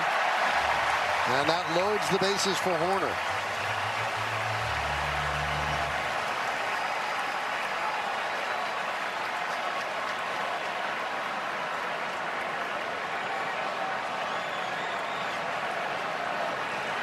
.99 pitches for Cole. Now here comes Boone. He's allowed his starters to state their case. He did it with Weathers against the White Sox. He did it previously with Cole, and it didn't work out well. Let's see what he does here. No convincing him. That'll do it for Cole. As Boone signals to the bullpen. Bases loaded, 2 outs, 6th inning. Nico Horner coming up. The family likes the job. Yankees Baseball on Yes is brought to you in part by Memorial Sloan Kettering Cancer Center, by your local Tri-State Genesis retailers. Learn more at genesis.com. And by the New York Lottery. Play today and start imagining your win. There was no talking Boone out of it because that was the second trip to the mound. Blake had gone out earlier, so he had to go with him. Hedrick against Horner. Bases loaded. 1-0. Just a tremendous year for the Yankee lefty. Yankees lead by 1. We're in the bottom of the 6th inning. 2-1. Bases loaded, 2 outs. 2-0.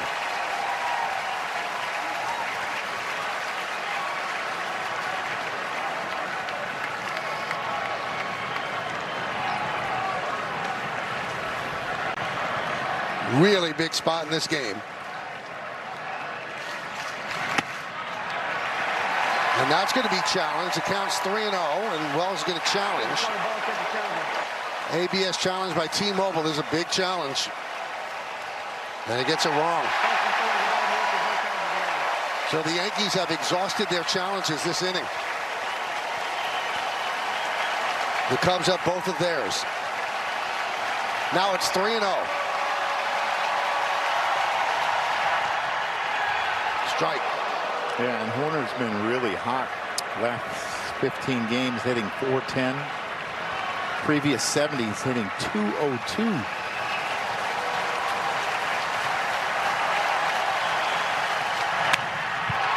Fly ball center field. Grisham is there, and he will put it away as Hedrick gets out of trouble. The Cubs leave the bases loaded. We'll go to the 7th. I'm cooking up something special with Hexclad. Join the hybrid revolution at hexclad.com. Yankees' #1 prospect is George Lombard Jr. 29-game on-base streak. You see the numbers. Dax Kilby, a first-rounder. Last 11 games, heating up. He's a shortstop. And Henry Lane, left-handed pitcher. Last 10 starts, 4-0, 1.55.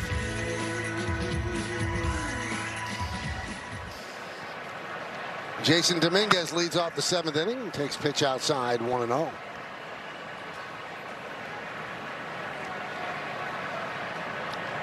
Colin Ray still out there. Grounded. And under the glove of a diving Swanson into left center field. So Dominguez picks up a leadoff single here in the 7th.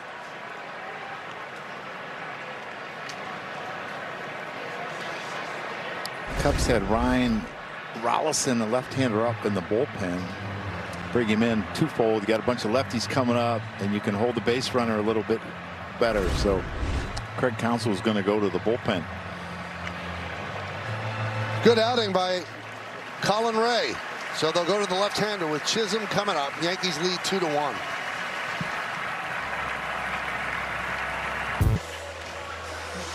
Well, this August, Hexclad presents Season 3 of Yes's Emmy-winning animated series, Bronx Buds. Get ready for all new adventures around the city with some very special guests. The first episode of Hexclad presents Bronx Buds drops next Saturday exclusively on the Gotham Sports app. Ryan Rollison, you see it right there on that bottom line, lefty specialist. Lefty against lefty. First up, Jazz Chisholm Jr. Dominguez has 7 stolen bases.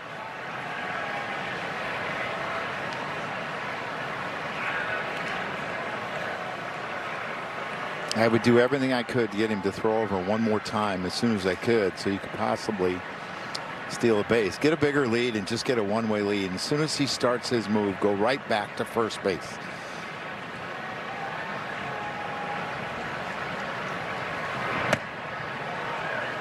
Two 2-0. Check that 1-0. That was the first pitch. Threw over it the first time. Well, that would have been a ball if they counted that. Yep. Little inside on Jazz.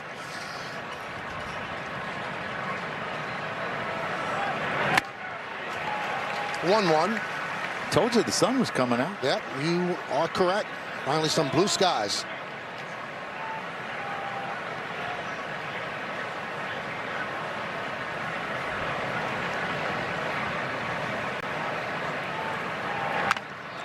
You know, we were looking between innings, Joe. The 3-0 pitch to Horner was a ball. Surprising he did not challenge it. That would have forced a run. The Cubs do not challenge a ton. They don't. Yeah, and you're right. I mean, does it get any bigger than that? No. And he knows the strike zone.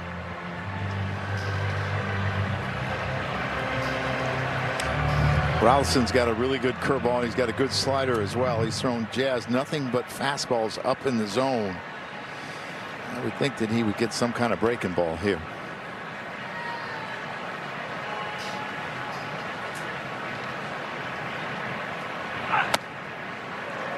Leans out of the way. Situational lefties. Lefties hit 185 against them. Righties 277.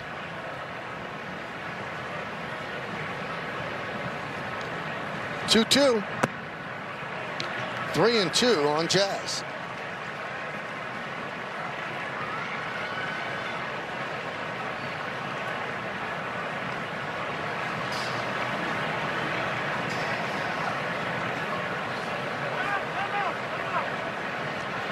And he steps off.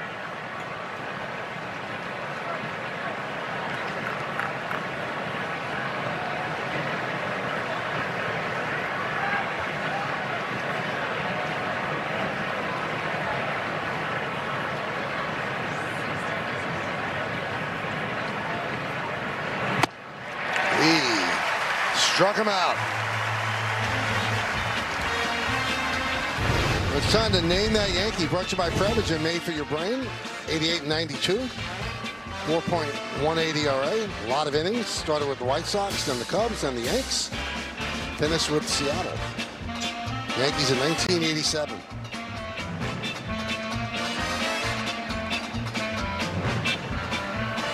There's Ryan McMahon.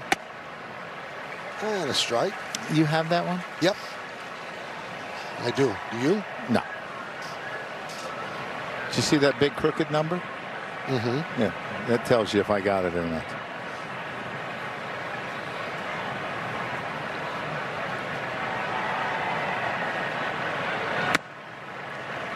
Oh, and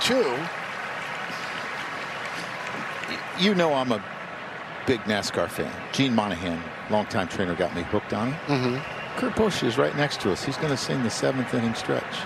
He threw out the first pitch, too. Yeah? And he did a really bad job of it. It was a little short.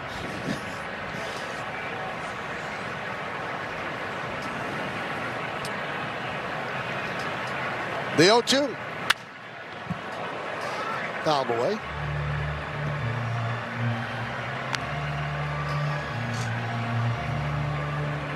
Rollison last year, a rookie with Colorado, 7.02 ERA. Then they bounced to the Braves, the White Sox, and the Cubs on waivers, and they've turned him into a pretty reliable piece in the bullpen. I'd say. 2.53 ERA. 42 and 2/3 innings. Still walks a few too many people, but he has the ability to strike you out, which a lot of times negates that.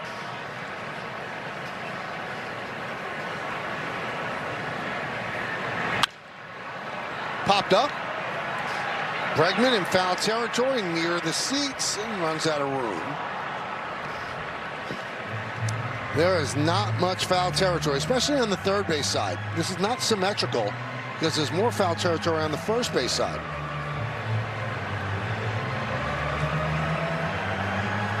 You know, all the years I've been here, I've never noticed them. Now that makes me feel good that you didn't notice something.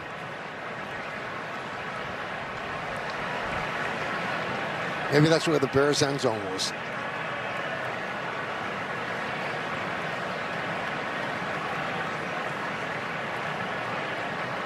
Oh, 2. Foul back.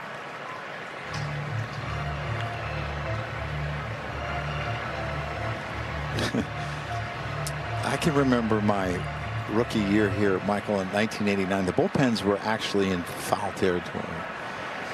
Every once in a while, and home plate, the pitcher's mound was closer to left field, so they threw towards home plate. Some balls got away every once in a while. I didn't catch them, and they'd be rolling and have to call timeout. It's pretty embarrassing. So what did they do when they took it off? In 2017, they moved it under the bleachers. They just added more seats? Yes, they added a few more seats, I believe, and now there's no room for it. But there were probably too many balls that I missed back in the day. The 0-2, swing and a miss. McMahon down on strikes. Yeah, this is a really good breaking ball that he throws, McMahon. He hasn't thrown many of them. And this one just off the plate, and he swings through it, a really good slider. So now he has to deal with the righty, Caballero. Lefty Wells on deck. 0-1. 7th inning, 2-1 Yankees.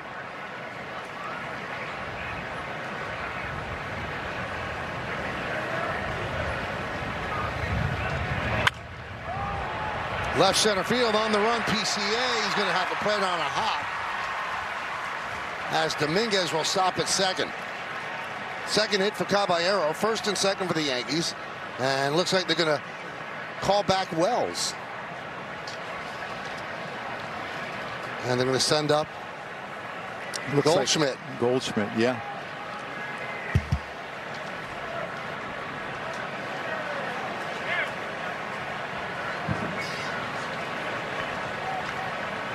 Well, there was a lot of respect there by Dominguez for PCA, because he would not go to third base.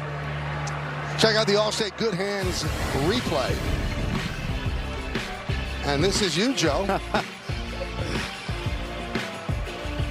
Oh, beautiful throw, Joe. Sean throwing to Sean Dunston. That was my first home run of my career. And I was talking about Sanchez's first home run on this, a big 3-run home run. I think we lost like 10-1. It really didn't have much to do with the game. But it felt good. Oh, it felt really good. Jeff Brantley. And when I went on a recruiting trip with my daughter to Mississippi State, we ate in a restaurant. And there was a big picture of Jeff Brantley. You know, Rafael Palmeiro was there, and Will Clark. And then I said, Lena, that's who I hit my first home run off of. You have a good time at Spalding Catholic High School? I sure did. Spalding Academy. And then Northwestern, one of the great schools in this country. Look at you like a little baby. All right, so Paul Goldschmidt pinch hitting for Wells. A little surprised they don't have a right-hander up to face him. This is his 4th hitter.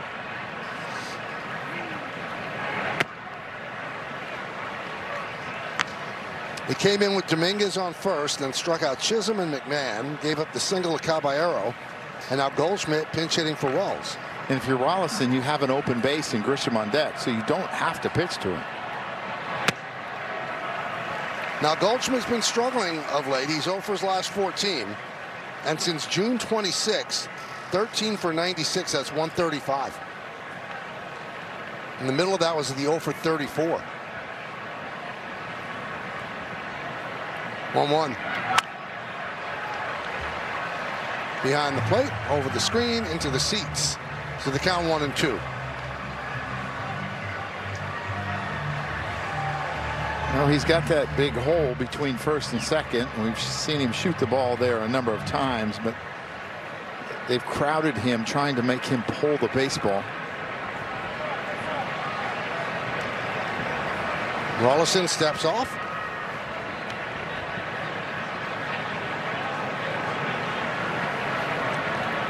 Big spot in this game again. Runs not easy to come by.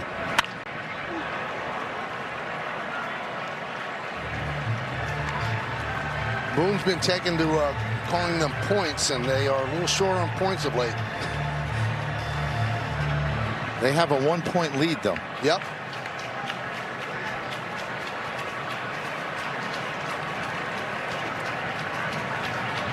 A 1-2. Nice block by Amaya.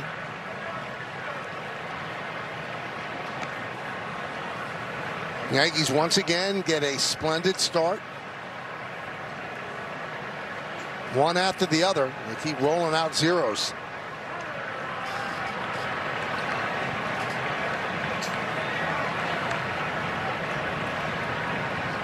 Two. So Cole gave up 1 5 2/3. Max Fried was great yesterday. Will Warren on Friday. Cam Schlittler before that.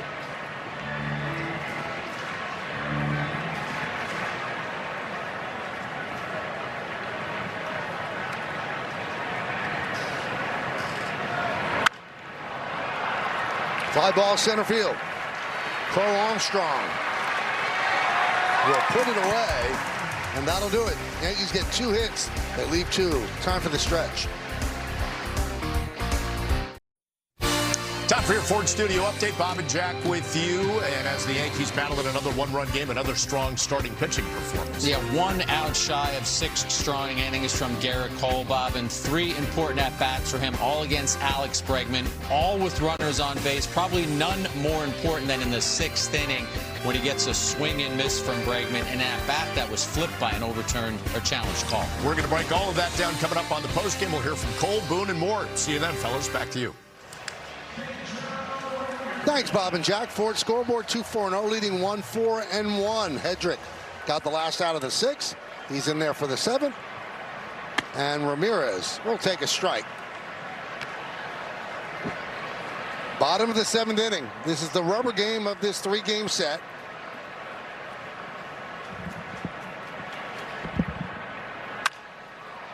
Fly ball right side, and makes the seats. Also determines whether or not the Yankees had a winning road trip. If they win, they're 6-4. If they lose, they're 5-5. So they took 2 out of 3 in Philadelphia. They lost Sunday. They took the first 2 against the White Sox. They lost the next 2 in extra innings. They got a win on Friday afternoon, and then they lost last night. So this sets up as a very big swing game when you look at this road trip.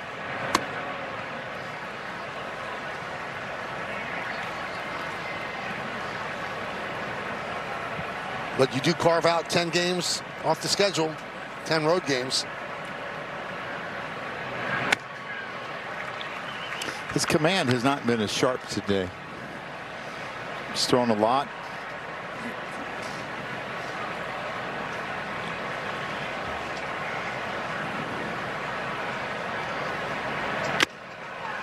Swing and a miss.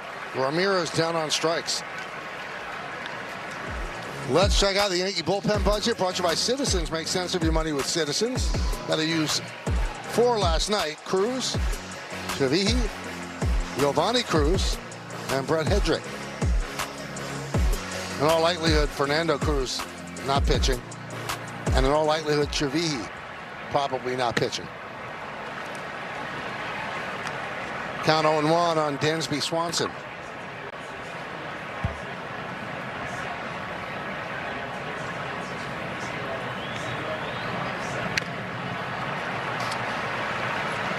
Crowd of 40,057 here at Wrigley Field. Ali Sanchez takes over for Wells as Goldschmidt pinch hit for Wells.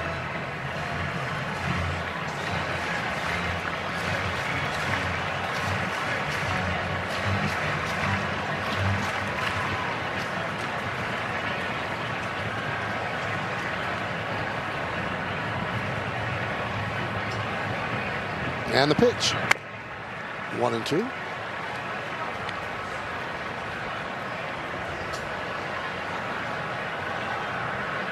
Swanson is a workhorse. He's played in 147 or more games in each of the previous 5 seasons.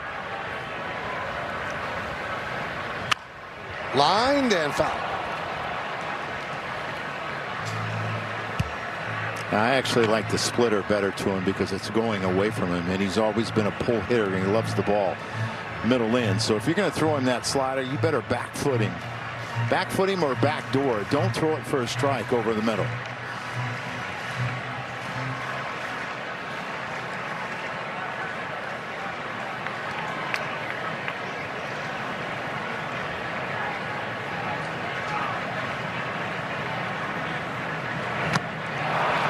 Swing and a miss. Swanson down on strikes. 2 away. Yeah, this is really good. It's below the zone, not something that he can do a lot of damage. It doesn't get to the back foot, but because it's so low and he loves to pull the ball, he's looking in. He's out in front of it, swings over the top of it. Really, really good pitch. That slider has been so effective, and I'm a big fan of his split to right-handers as well.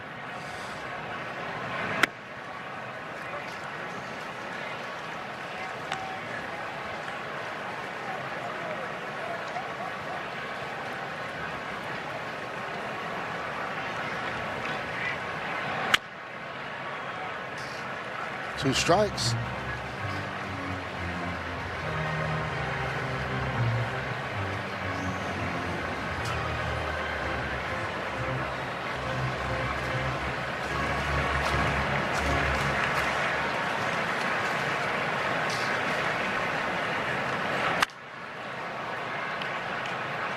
Fouled away. It's turned into a beautiful day. I told you. You're a glass half full guy. It's the nicest day of the 3 on the north side.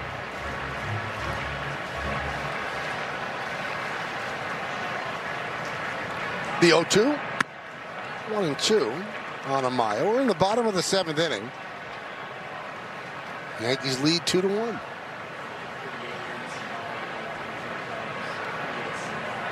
Aaron Civale warming up for the Cubs.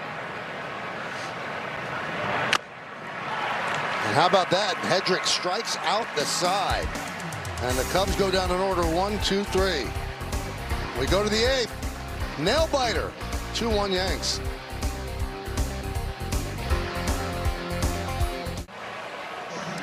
Well, today, after the Yankees coverage, stay tuned for a new episode of Homegrown, The Path to Pinstripes, and go down on the farm. AAA Scranton, get a behind-the-scenes look at Yankees top prospect Elmer Rodriguez. Catch it today after the Yankees on Yes and the Gotham Sports app. First pitch to Grisham is inside.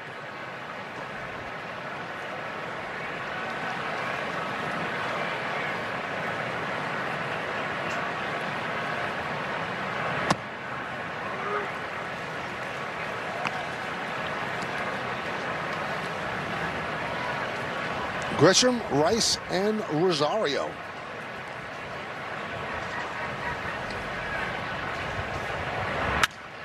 That's driven to right field. Suzuki got a good jump, ran it down. Yeah, that's just some really, really bad luck. See, the Cubs have a right-hander up. Probably for Rosario.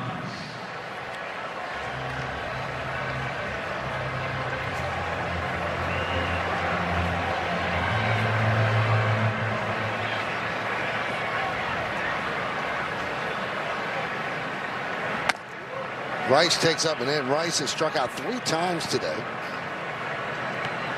And on the road trip, he is 6 for 37.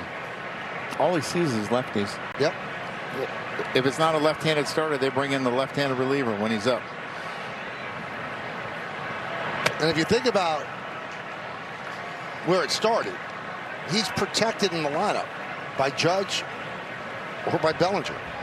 It's not happening now. No, it's not going to happen. He's the one guy you're going to say he cannot beat us.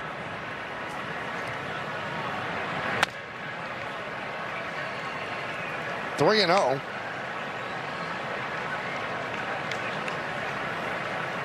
You know, one of the things that we always see with the Yankees of late is you look up and whatever the score is, it seems like they got those runs in 1 inning. They don't really put together a lot of run-scoring roles. They just don't do it. It's too hard to score.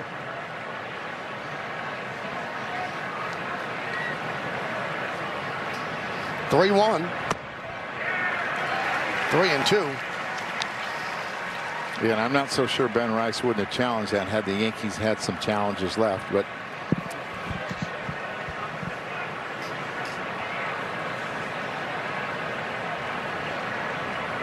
and here's the payoff. Popped them up. Swanson called off by Hap, who puts it away for out number 2. Well, with Rosario coming up, Counsell's going to go to the right-hander. 2 outs, nobody on in the 8th. Yankees up by 1.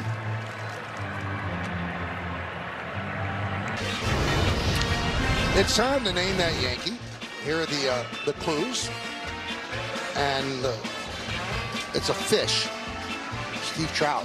yeah, did you see me reeling it in? Yeah, I did. Saw him the other day on Friday on the field. Let's take a look at Steve Trout. The thing I remember about Steve Trout is when the Yankees got him in the deal for 1987, George Steinbrenner told Lou Piniella, I just won you the pennant. And Lou never, ever made us forget that. He goes, probably lost the pennant. But Steve did not pitch well for the Yanks. Aaron Savali on. And the pitch outside to Rosario. New York is not for everybody. No, it's not.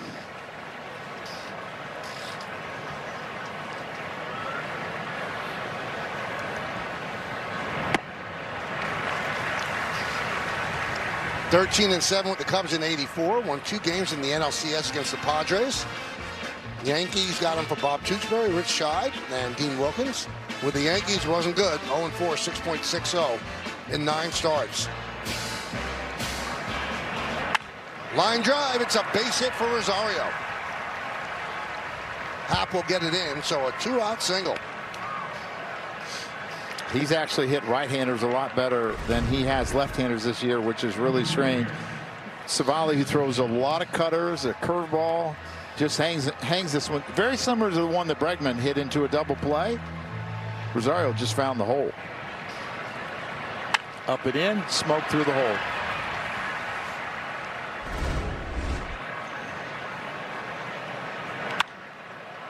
And Spencer Jones hits a sky-high pop-up. Swanson makes the play.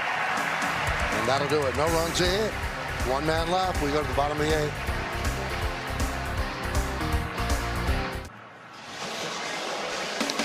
Well, tomorrow is MLB trade deadline day, and Yes has you covered, of course, before the Yankees and the Cardinals kick off a 3-game set in the Bronx. Turn to Yes at 5 p.m. for Yankees lineup presented by CarShield, and get breaking news and analysis right up to the deadline at 6 p.m. Then stay tuned for batting practice and the pregame before first pitch at 7:05 on Yes and the Gotham Sports app. Paul Blackburn comes on, and he faces the top of the order for the Cubs. First up, Carl Armstrong. Sounds like a broken back, ground ball foul. And he'll get a new piece of lumber. Yeah, you got to be really careful with sinkers to him. You throw him a cutter there. You can throw your four-seamer to him. This is a tough part of the order because they all walk above league average. They're patient. You got speed here. You got power coming up.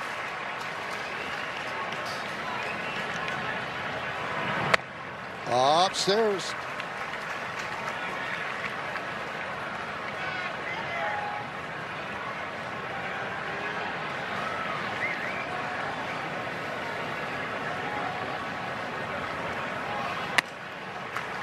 Two and one on PCA.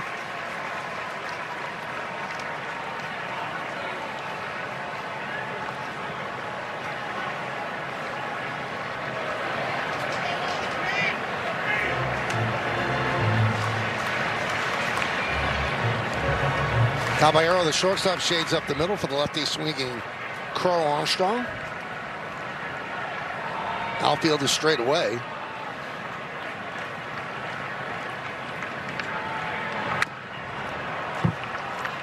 Just got a piece.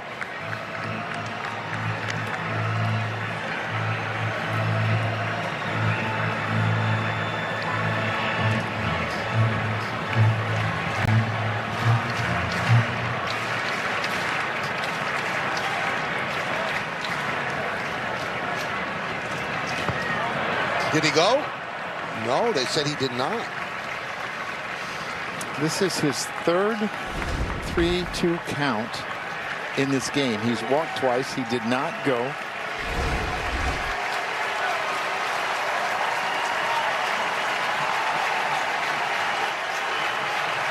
And the 3-2. Fouled the bat. And you look at the adjustment that he's made from last year. The only real adjustment is he's moved closer to home plate. From a not back. And he's moved back a little bit, but closer. Sees the ball longer, and he sees it better. Battling.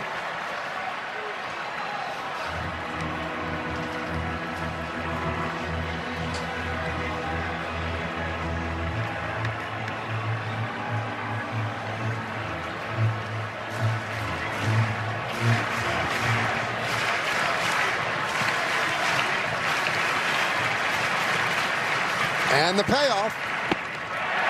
That's the third walk to PCA.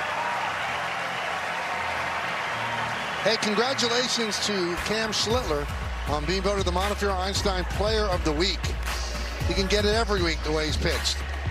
6 1/3 innings, 2 hits, 1 run, 8 strikeouts, 1 walk.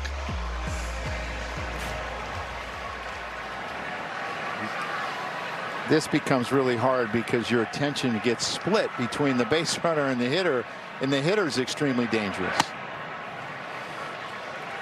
And Suzuki takes a strike. And sometimes when you try to be too quick, the ball that you're trying to throw away drifts back towards the middle of the plate. We've seen 28 pitches in 4 at-bats PCA today.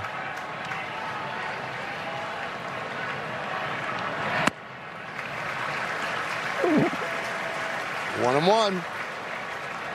He's 2 for 3.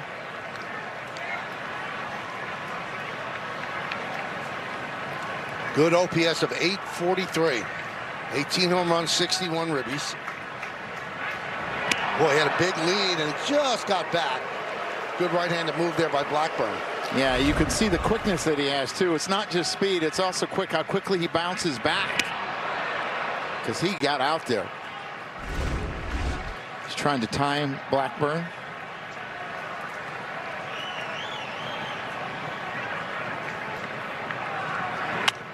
And to me, the way to negate that is to get on the mound right away. And if you're the hitter, I wouldn't look up until 8 seconds. So the base runner doesn't necessarily have to stand there, because your legs get heavy and you get locked in.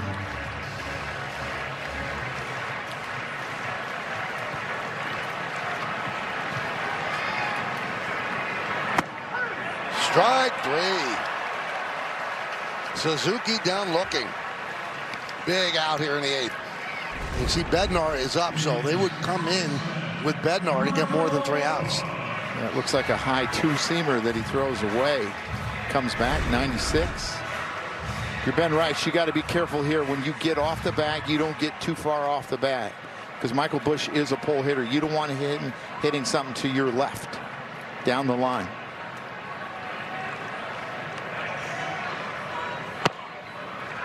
One and 0. Reminder, Pete Crow Armstrong with 26 stolen bases.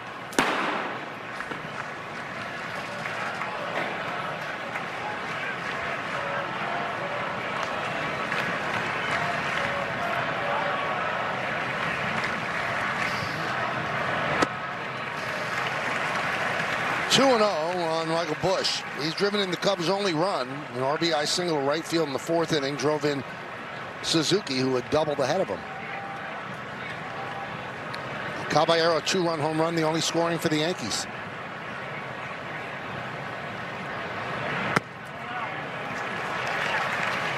Three and 0.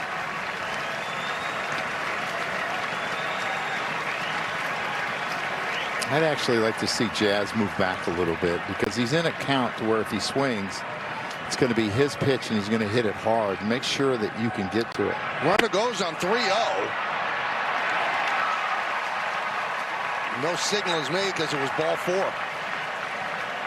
don't know how the second base umpire Tom Hanahan knew that right away, but he did not make any signal.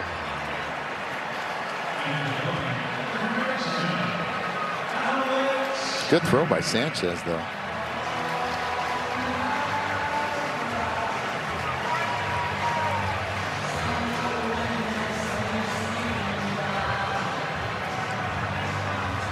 So Matt Blake goes out and talks with Blackburn. Remember, the Yankees come home. They have 3 more games starting on Monday, Tuesday, Wednesday. They don't have an off day till Thursday.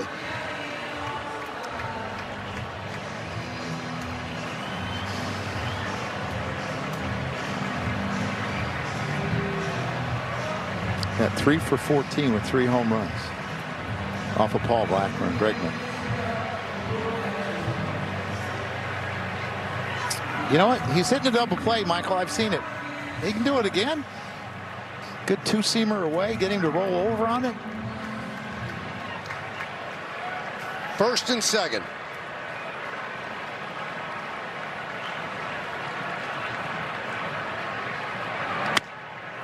There's a strike. Joe, are you okay with a runner running on 3-0? Usually it's a fastball. Pitcher's called a strike, batter sounds. And here's why. Pitchers are going to be slow. They're trying to throw a strike.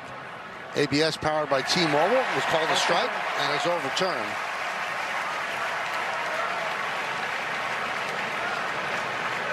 So that spins the count. Now it's 1-0.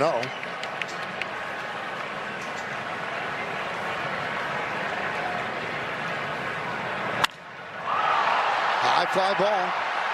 Fairly deep center field. Drifting back is Grisham.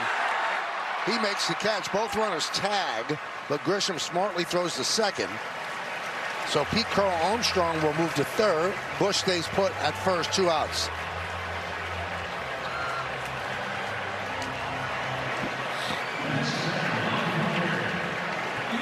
And here comes Aaron Boone. And he's going to call on Bednar to get 4 outs.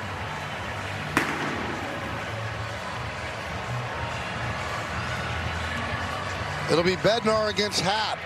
Runners on first and third. Yankees hold on to a 1-run lead. Yankees Baseball on Yes is brought to you in part by Amazon. Spend less on your kids for back to school. By Sage, proud accounting software provider of the New York Yankees. And by the Hyundai Getaway Sales Event. Deals so right, they almost feel wrong. Only at your local Hyundai dealer. Sell-off crowd here in the friendly confines. And they're watching a tight one, 2-1 Yankees lead.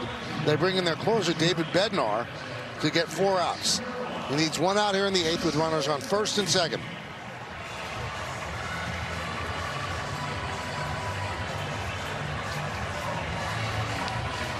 Now this must be weird for Bednar and Happ. They are childhood friends, both coached by Bednar's dad.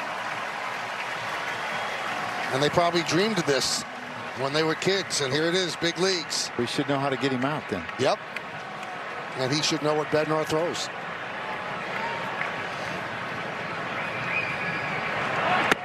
Runner goes, no throw. Yeah, Dean pinch ran, and he is here for one reason. Well, 2. Defense and pinch running. He has been in 18 games and only has 2 at-bats.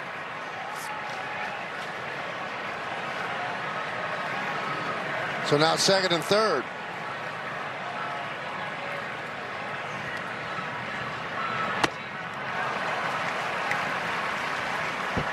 Oh, 2 on Happ. Happ's 0 for 2 with a walk.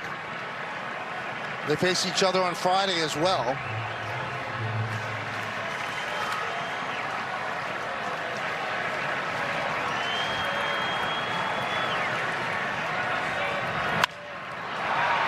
Fly ball, left field. Jones coming on and makes the play.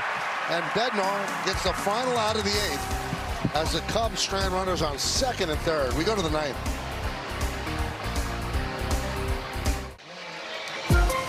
Take a look at the Yankees' upcoming schedule, brought to you by Mercedes-Benz, the road ahead. Road ahead leads them back to the Bronx, where they have 3 games against the Cardinals. Thursday's an off day, and then 3 games against the Braves with Old Timers Day on Saturday. Monday, another off day, and then 3 games against Seattle. Carson Kelly will take over at first base. Savali's still in there and deals a strike to Dominguez. You know, we keep repeating how well the Yankees have done pitching-wise, but it bears noting that was popped up. Who's going to get it? Long run from Amaya, and he makes a really terrific play. That is not easy. No, because the ball is actually going towards center field at the end as it comes down because of the backspin on it. And Bregman is so far up the middle that he can't get to it. You can see the route has to do with a little turn to the right, made the catch. A great play. Anyway, the point being, this is a really good Cubs offense. Yes. I mean, they're not shutting down a bad team. They're shutting down a team that came in that averaged over 5 runs a game. Only the Nationals averaged more. Team that was first in walks. Very successful in stolen base attempts. And what you see is like 60 RBIs from like 4 or 5 different guys up, and there's no breaks when you face this lineup.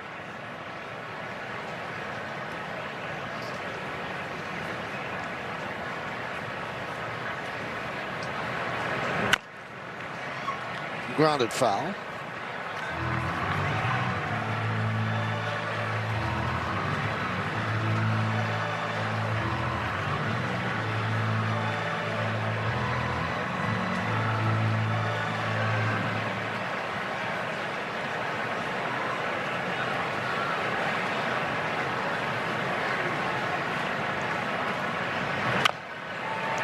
Still 1-2. Jazz is 0 for 3.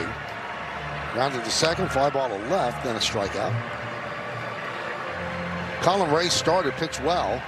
Pitched 1 batter into the 7th.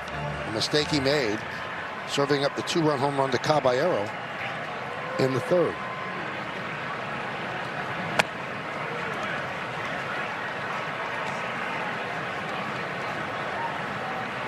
So he allowed 3 hits.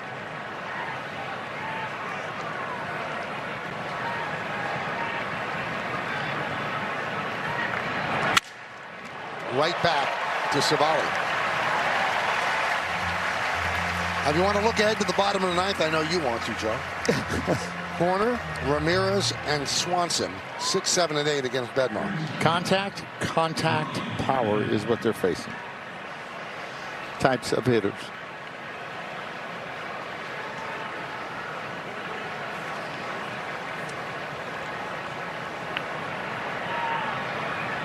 Here's Ryan McMahon. 0-1. I feel like Craig Counsell and the Cubs pick up a lot of guys that Craig Counsell managed in Milwaukee. Colin Ray. You look at Savali, he had him. Familiarity is really important for a manager.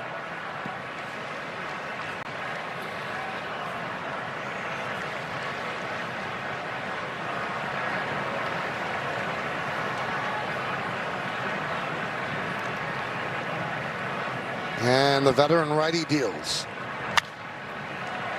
Fouled away.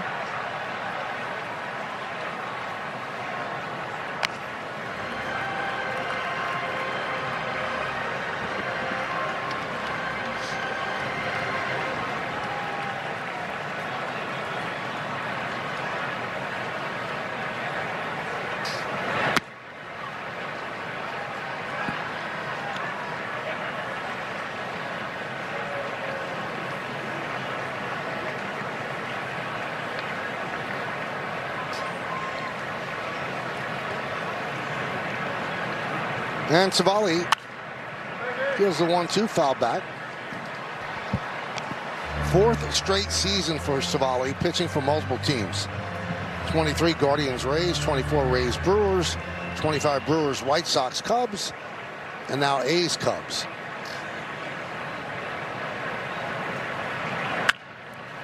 Looped to Horner, and he makes the play, so the Yankees go down in order, 1-2-3.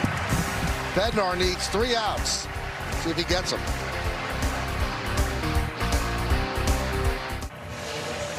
Well, fans, after the final out, get highlights, analysis, clubhouse interviews, and we'll hear from the manager. Plus, I'll look ahead to the series with the Cardinals. It's all coming up on the W.B. Mason Yankees postgame. Yankees have this lead because of the Caballero 2-run home run. We'll take a look at the exit velocity presented by Spectrum. 106.6 off the bat, traveled 408 feet. And that's held up. Came in the 3rd inning.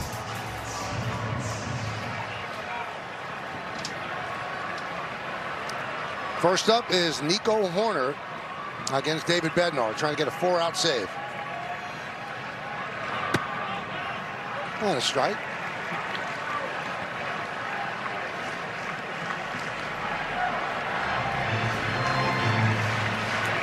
How these games on this road trip have been tense. All teams that are fighting for playoff spots, trying to improve their lot where they're seated.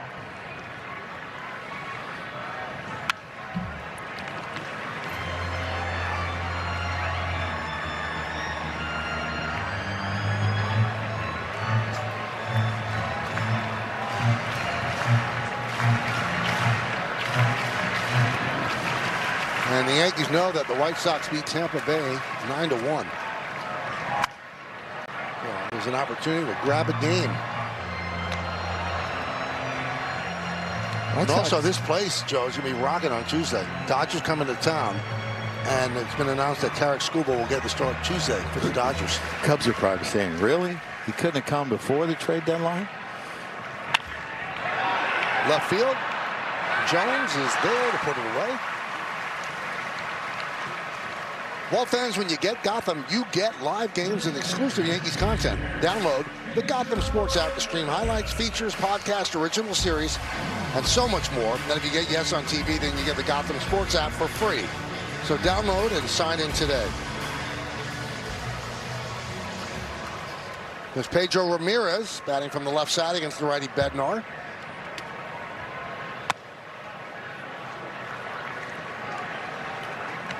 1-0.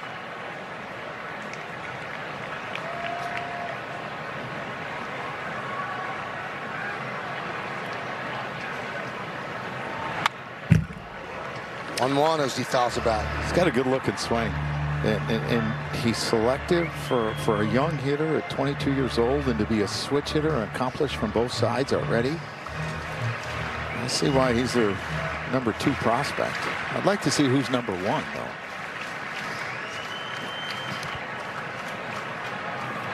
Swing and a miss. 1-2.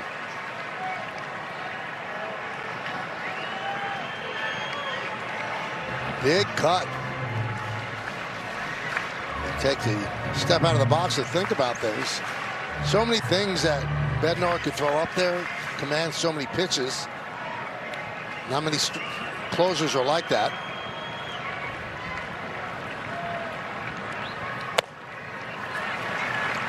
Two and two. And I think if you're Bednar, you're willing to throw your split.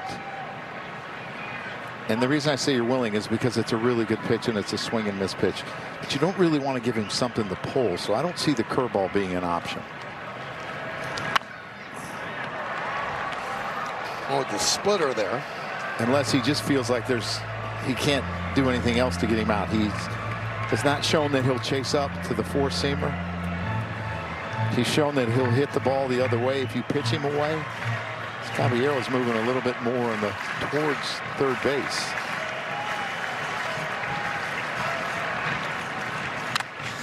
Foul back.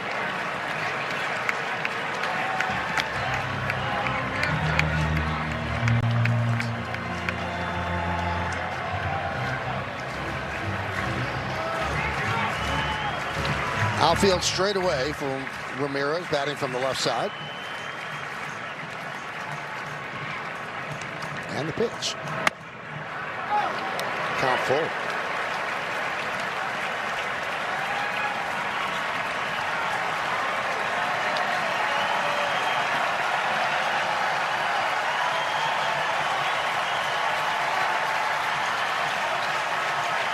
And the payoff. They walked him. A big walk by Ramirez. And that brings Swanson up as the winning run now. He is 0 for his last 19.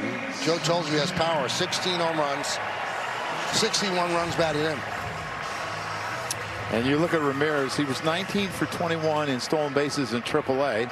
He wasn't there that long, and he's 4 for 4 here. So I don't think Craig Counsell has any worries about turning him loose at first base.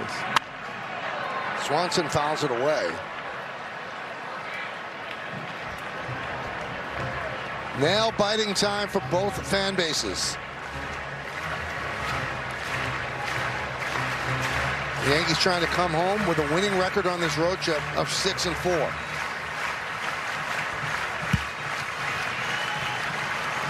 Bednar steps back. Yeah, I don't think he actually liked where Sanchez set up there. I'm not sure what the pitch was.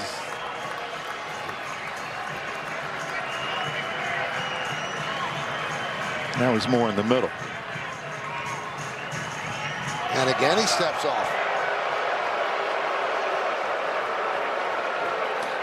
I think at this point you just go out and take a visit. Make sure you're on the same page here.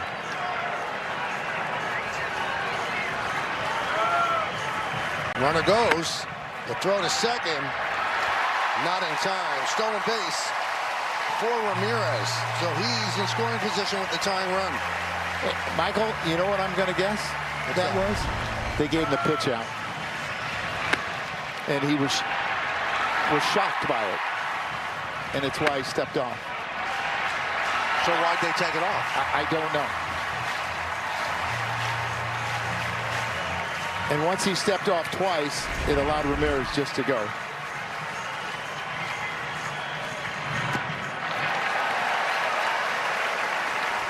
One and two on Dansby Swanson. Michael Conforto has come out on deck to pinch hit for Amaya.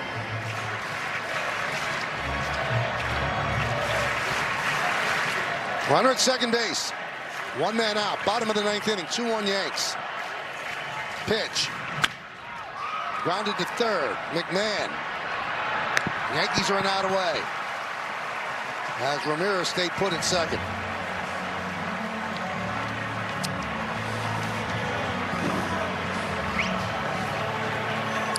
Look at Conforto's year. He was extremely hot in the beginning. And then his last 47 games, he's hit 177. The first 46 games, he hit 345. And that blew everybody's mind because he hit 199 with the Dodgers last year. Signed a minor league contract and made the team out of spring training. Yeah, and he made the most of his opportunities. And it's been a struggle for him lately, but he's got a big opportunity here.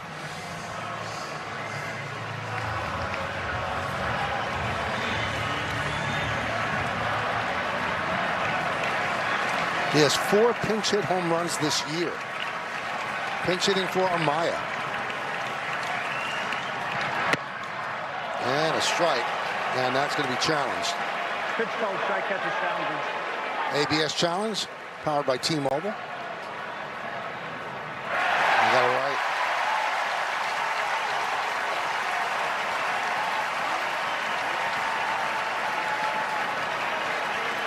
Tying runners at second base. Conforto pinch hitting for Amaya. 2-1 Yankees lead. There's a strike. 1-1. Michael, my notes tell me from my digging, and you know how much I love it, use curveballs, four-seamers, and changeups. And I have a changeup. But I believe he can throw his split.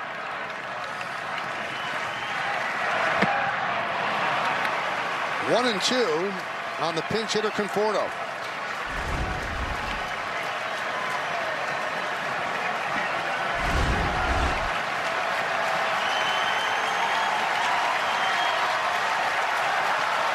Crowd of over 40,000, most of them standing here at Wrigley Field.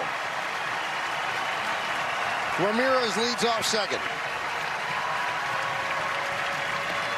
And the 1-2. Strike three. Ball game's over, and the Yankees hold on, and they win 2-1. And now they go 6-4 on this 10-game road trip. Michael, how do you not challenge that pitch? You got two left. I mean, what do you have to lose? And for the Yankees, they win a 1-0, a 2-0, 2 2-1s, and a 3-2 on this road trip. That was 5 of their 6 wins. Outstanding performance by Garrett Cole in the bullpen, and Jose Caballero, a big 2-run home run. Every game is a nail-biter because they struggle to score runs, but the pitching has picked them up. So the Yankees go to 63 and 49. Let's take a look at that last pitch. I mean, it's a strike, but I still got to challenge it just because. Why not? Yeah. What does a challenge do in your pocket at the end of the game? 2 of them. Well, he pinch hits and strikes out looking. A 4-out save for David Bednar. So the Yankees take 2 out of 3 on the north side of Chicago. Big 2-run home run by Caballero, and it held up. We'll be back.